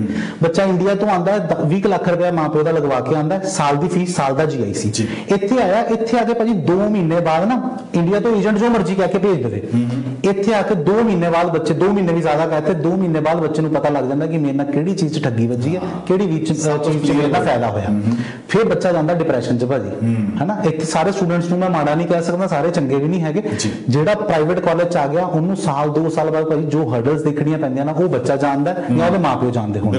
ਜਿਨ੍ਹਾਂ ਨੇ 20 ਲੱਖ ਰੁਪਏ ਲਾ ਕੇ ਇੱਥੇ ਭੇਜਤਾ, ਸਾਲ ਦੀ ਐਡਮਿਸ਼ਨ ਅਗਲੇ ਸਾਲ ਦੀ ਫੀਸ ਫੇਰ ਖੜੀ ਹੈ, ਹੱਡ ਤੋੜ ਮਿਹਨਤ ਕਰਕੇ ਸਾਲ ਦੀ ਫੀਸ ਫੇਰ ਕੱਢੇਗਾ, ਔਰ 2 ਸਾਲ ਦੀ ਸਟੱਡੀ ਕਰਨ ਤੋਂ ਬਾਅਦ ਫੇਰ ਵਰਕ ਵੀਜ਼ੇ ਵਾਸਤੇ ਫੇਰ ਨਹੀਂ ਐਲੀਜੀਬਲ ਹੈਗਾ। ਗਗਨ ਜੀ, ਕਿਤੇ ਇਹ ਤਾਂ ਨਹੀਂ ਹੈ ਕਿ ਵੀ ਜਿਹੜੇ ਏਜੰਟ, ਜਿਹੜੇ ਝੋਲਾ ਛਾਪ ਏਜੰਟ ਇਹ ਕਹਿੰਦੇ ਆ ਕਿ ਵੀ ਅਸੀਂ ਤੁਹਾਡੇ ਬੱਚੇ ਨੂੰ ਜਾਂ ਤੁਹਾਨੂੰ ਅਸੀਂ ਬਿਨਾਂ ਆਈਲਟਸ ਤੋਂ ਭੇਜ ਸਕਦੇ ਹਾਂ ਔਰ ਤੁਹਾਨੂੰ ਵਰਕ ਪਰਮਿਟ ਵੀ ਮਿਲ ਸਕਦਾ, ਤੇ ਕਿਤੇ ਇਹ ਤਾਂ ਨਹੀਂ ਕਿ ਵੀ ਉਹ ਪੈਸੇ ਲੈ ਕੇ ਆਈਲਟਸ ਦੀ ਡਿਗਰੀ ਦੇ ਦਿੰਦੇ ਹੁਣ ਵੀ ਆ ਚੱਕੋ ਸਰ ਹੁੰਦਾ ਜੀ, ਪੰਜਾਬ 'ਚ ਹੁੰਦਾ ਸਾਰਾ ਕੁਝ ਹੋਇਆ ਹੈ, ਸਾਰਾ ਕੁਝ ਹੁੰਦਾ ਵੀ ਹੋਏਗਾ। ਹੁਣ ਗੱਲ ਪਤਾ ਕੀ ਹੈ, ਮੈਂ ਜਿਹੜੀ ਰਾਹ ਤੇ ਤੁਰਿਆ ਦਾ ਮੈਨੂੰ ਉਹ ਚੀਜ਼ਾਂ ਬਾਰੇ ਜ਼ਿਆਦਾ ਪਤਾ, ਆਪਾਂ ਇਸ ਪਾਸੇ ਨੂੰ ਕੋਈ ਤੁਰਿਆ ਨਹੀਂ, ਬਟ ਮਾਰਕੀਟ 'ਚ ਜੋ ਹੁੰਦਾ ਉਹਦੇ ਬਾਰੇ ਆਪਾਂ ਨੂੰ ਪਤਾ ਹੈ। ਸੋ ਮੈਂ ਹਰ ਇੱਕ ਨੂੰ ਕਹਾਂਗਾ ਇਹੀ ਕਿ ਇਹਨਾਂ ਚੀਜ਼ਾਂ ਤੋਂ ਬਚਿਆ ਕਰੋ, ਬਚਾਅ ਵਿੱਚ ਹੀ ਬਚਾਅ। ਆਪਣਾ ਜਾਂਦੇ ਇੱਕ ਵਾਰੀ ਫੋਨ ਨੰਬਰ ਅਨਾਉਂਸ ਕਰ ਦਿਓ, ਔਰ ਨਾਲ ਦੀ ਨਾਲ ਕੋਈ ਜਾਂਦੇ ਕੋਈ ਟਿਪ ਦੇਣੀ ਚਾਹੁੰਦੇ ਆ, ਕੋਈ ਮੈਸੇਜ ਦੇਣਾ ਚਾਹੁੰਦੇ ਤਾਂ ਉਹ ਵੀ ਜ਼ਰੂਰ ਸ਼ੇਅਰ ਕਰੋ। ਪਹਿਲਾਂ ਤਾਂ ਮੈਂ ਧੰਨਵਾਦੀ ਹਾਂ ਤੁਹਾਡਾ, ਰਮਨ ਜੀ ਦਾ ਔਰ ਵਿਜ਼ਨ ਪੰਜਾਬ TV ਦਾ, ਕਿ ਜਿਨ੍ਹਾਂ ਨੇ ਮੈਨੂੰ ਸਮਾਂ ਦਿੱਤਾ ਇੱਥੇ ਬੋਲਣ ਦਾ ਜਾਂ ਕੁਝ ਆਪਣੇ ਵਿਚਾਰ ਤੁਹਾਡੇ ਨਾਲ ਸਾਂਝੇ ਕਰਨ ਦਾ। ਮੈਂ ਵਾਹਿਗੁਰੂ ਅੱਗੇ ਅਰਦਾਸ ਕਰਦਾ ਉਹਨਾਂ ਸਾਰੇ ਬੰਦਿਆਂ ਲਈ ਜਿਹੜੇ ਕੋਈ ਬੰਦੇ ਵੀਜ਼ਾ ਇੱਥੇ ਦਾ ਅਪਲਾਈ ਕਰਨਾ ਚਾਹੁੰਦੇ ਨੇ ਜਾਂ ਜਿਹੜੇ ਲੋਕੀ ਕੈਨੇਡਾ ਆਉਣਾ ਚਾਹੁੰਦੇ ਨੇ, ਕਿਉਂਕਿ ਮੈਨੂੰ ਰੱਬ ਨੇ ਬੜਾ ਵਧੀਆ ਰੱਖਿਆ। ਮੈਂ ਦੁਨੀਆ ਦੇ ਵਿੱਚ ਮੋਸਟਲੀ ਚੰਗੇ ਸਾਰੇ ਮੁਲਕਾਂ ਦੇ ਵਿੱਚ ਟਰੈਵਲਡ ਹਾਂ, ਪਰ ਜੇ ਕਿਸੇ ਮੁਲਕ ਨੂੰ ਸਵਰਗ ਦਾ ਦਰਜਾ ਦੇਣਾ ਹੋਵੇ ਤਾਂ ਮੈਂ ਕੈਨੇਡਾ ਨੂੰ ਦੇਵਾਂਗਾ। ਉਹ ਮੁਲਕ ਵਾਈਜ਼ ਨਹੀਂ, ਉੱਥੇ ਦੇ ਲੋਕਾਂ ਵਾਈਜ਼, ਠੀਕ ਹੈ। ਸੋ ਤੁਹਾਡੇ ਸੁਪਨੇ ਪੂਰੇ ਹੋਣ। ਮੇਰੇ ਜਲੰਧਰ ਦੇ ਵਿੱਚ 2 ਦਫ਼ਤਰ ਹੈਗੇ ਨੇ। ਤੁਸੀਂ ਇੰਡੀਆ ਤੋਂ ਕਿਸੇ ਨੇ ਕੰਟੈਕਟ ਕਰਨਾ 98782 51067, 98787 26067, ਇਹ ਮੇਰੇ 2 ਨੰਬਰ ਨੇ। ਇੱਥੇ ਮਿਸ ਕਾਲ ਕਰੋ, ਚਾਹੇ ਤੁਸੀਂ WhatsApp ਤੇ ਪ੍ਰੋਫਾਈਲ ਸ਼ੇਅਰ ਕਰੋ, ਤੁਹਾਡੀ ਮੇਰੇ ਨਾਲ ਗੱਲ ਕਰਾਂਗੇ। ਇਨਸਾਈਡ ਕੈਨੇਡਾ, ਕੈਨੇਡਾ ਤੋਂ ਕੋਈ ਕੁਆਰੀ ਚਾਹੀਦੀ ਹੈ ਤੁਹਾਨੂੰ 4163016650, ਇਹ ਮੇਰਾ ਕੈਨੇਡਾ ਦਾ ਨੰਬਰ ਹੈ। ਸੋ ਬਹੁਤ ਸ਼ੁਕਰੀਆ ਗਗਨ ਜੀ, ਔਰ ਆਉਣ ਵਾਲੇ ਦਿਨਾਂ 'ਚ ਹੋਰ ਕੋਈ ਨਵੀਂ ਅਪਡੇਟ ਦੇ ਨਾਲ thank you so much always ਜੀ। ਸ਼ੁਕਰੀਆ। ਸੋ ਦਰਸ਼ਕੋ ਤੁਹਾਡਾ ਵੀ ਸ਼ੁਕਰੀਆ, ਔਰ ਇਸੇ ਤਰੀਕੇ ਦੇ ਨਾਲ ਵਿਜ਼ਨ ਪੰਜਾਬ TV ਦੇਖਦੇ ਰਹੋ ਔਰ ਪਿਆਰ ਦੇ ਦਿੰਦੇ ਰਹੋ। ਵਿਜ਼ਨ ਪ੍ਰਾਈਮ ਟਾਈਮ ਸ਼ੋਅ ਨੂੰ ਸੋਮਵਾਰ ਤੋਂ ਲੈ ਕੇ ਵੀਰਵਾਰ ਤੱਕ, ਔਰ ਸਮਾਂ ਇਸ ਦਾ ਹੁੰਦਾ 7 ਤੋਂ 8, ਨਵੇਂ ਵਿਸ਼ੇ ਨਵੇਂ ਮਹਿਮਾਨ ਦੇ ਨਾਲ ਫਿਰ ਤੁਹਾਡੇ ਸਨਮੁਖ ਹੋਵਾਂਗੇ। ਤਦ ਤੱਕ ਦੇ ਲਈ ਦਿਓ ਇਜਾਜ਼ਤ। ਸ਼ੁਕਰੀਆ, ਜਿਉਂਦੇ ਰਹੋ, ਵਸਦੇ ਰਹੋ, ਸ਼ਬਾ ਖੈਰ।